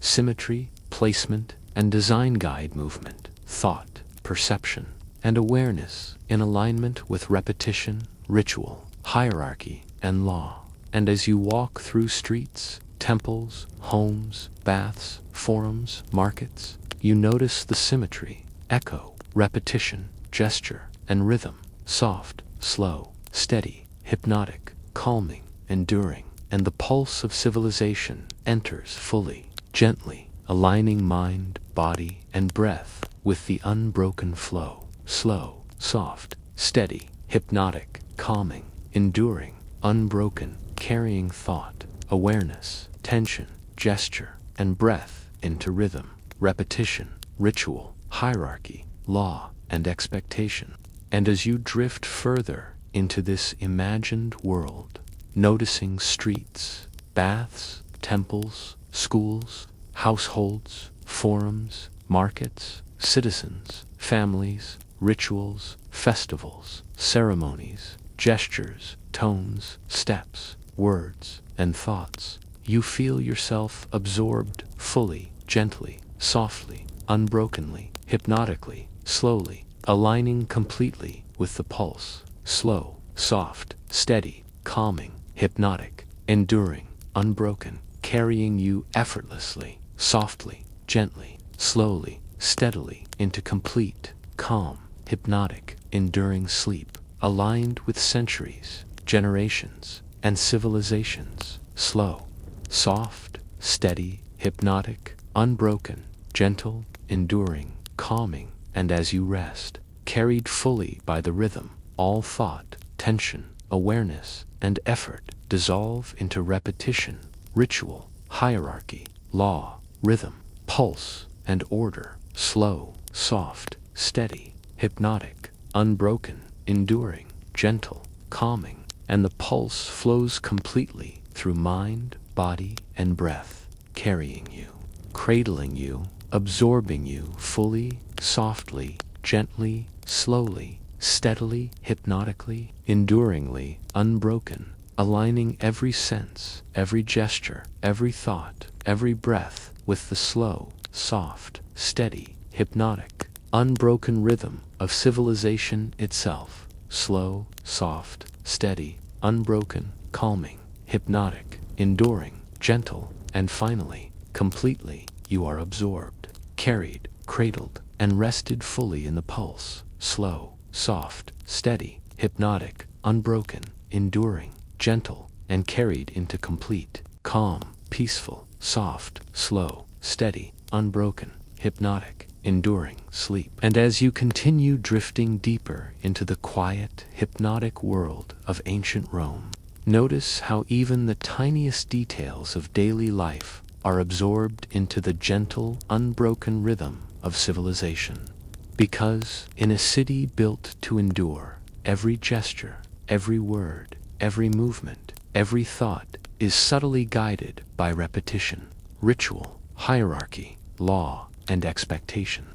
And as you imagine citizens moving through streets, homes, forums, baths, temples, schools, markets, and festivals, you feel the pulse of the city flowing through everything, soft, slow, steady, hypnotic, calming, enduring, unbroken, carrying every breath, thought, and movement gently along. And even the smallest actions, arranging a cup, adjusting a sandal, sweeping a floor, folding a cloth, placing a coin, turning a page, lifting a loaf of bread are absorbed into the unbroken rhythm, aligning mind, body, and awareness with the steady pulse of civilization. And as you imagine children learning from earliest childhood to wake, wash, dress, eat, bow, speak, listen, gesture, walk, play, study, pray, work, rest, and sleep in repetition, internalizing rhythm, hierarchy, and expectation, you feel yourself carried into the same flow, slowly, softly, steadily, hypnotically, enduringly, unbroken, and even leisure is absorbed. Because games, performances, festivals, and music are structured, measured, repeated, and observed, teaching rhythm, hierarchy, and social alignment. And, as you imagine, citizens attending a festival, moving gently through crowds, observing rules, hierarchy, gestures, tone, and pattern, cheering in measured bursts, participating without disrupting the flow, the hypnotic pulse of civilization flows through the scene, soft, steady, calming, enduring, unbroken, and the same pulse extends into commerce.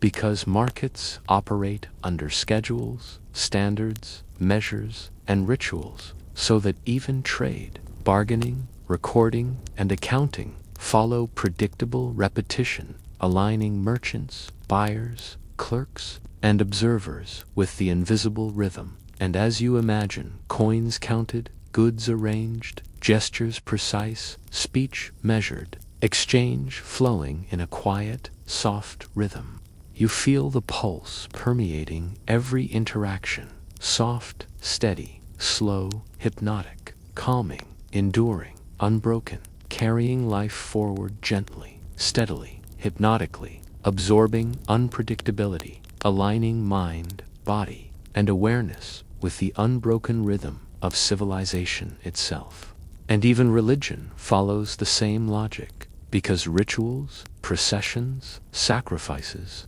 offerings, prayers, and chants are all performed in exact sequence, with precise gestures, measured tones, and careful observation, so that the pulse of the city flows through worship, guiding thought, breath, gesture, and attention into alignment. And as you imagine a temple, priests moving slowly through ritual steps, incense drifting in predictable arcs, chants rising and falling in exact rhythm, citizens participating with gestures, offerings, bows, movements, and attention, all aligned with repetition. You feel the hypnotic rhythm entering your mind, soft, slow, steady, unbroken, calming, enduring, hypnotic, gentle, and carrying awareness effortlessly along the unbroken flow, slow, soft, steady, hypnotic, enduring, unbroken, calming. And this pulse extends into education, because students repeat, memorize, recite, write, rehearse, observe, and internalize patterns of knowledge, rhetoric, arithmetic, moral lessons, and literature, all absorbed into repetition and rhythm, aligning mind, gesture, breath, and behavior with the wider flow of civilization. And as you imagine classrooms, tutors, homes, and streets filled with students, observing hierarchy, practicing repetition, performing gestures, speaking, listening, thinking, breathing in alignment with rhythm, you feel yourself drawn gently, softly, slowly, steadily into the same pulse. Slow, soft, steady, hypnotic, calming, enduring, unbroken. Absorbed fully into the machinery of life, ritual, law, expectation, and repetition. And the pulse extends to military life, because soldiers repeat drills, march in formation, observe hierarchy, rehearse movements, breathe in alignment, internalize ritual, and absorb unpredictability, so that even battle can be carried out as a measured, structured, hypnotic flow. Slow, soft, steady, calming, enduring, unbroken, hypnotic, aligning mind, breath, and body with the rhythm of civilization. And even death is absorbed into the rhythm, because funerals, mourning, burial, and remembrance are structured, ritualized, repeated, measured, and observed, so that grief itself becomes part of the unbroken pulse, carried gently, absorbed, aligned, softened, unbroken, slow, soft, steady, hypnotic, calming, enduring.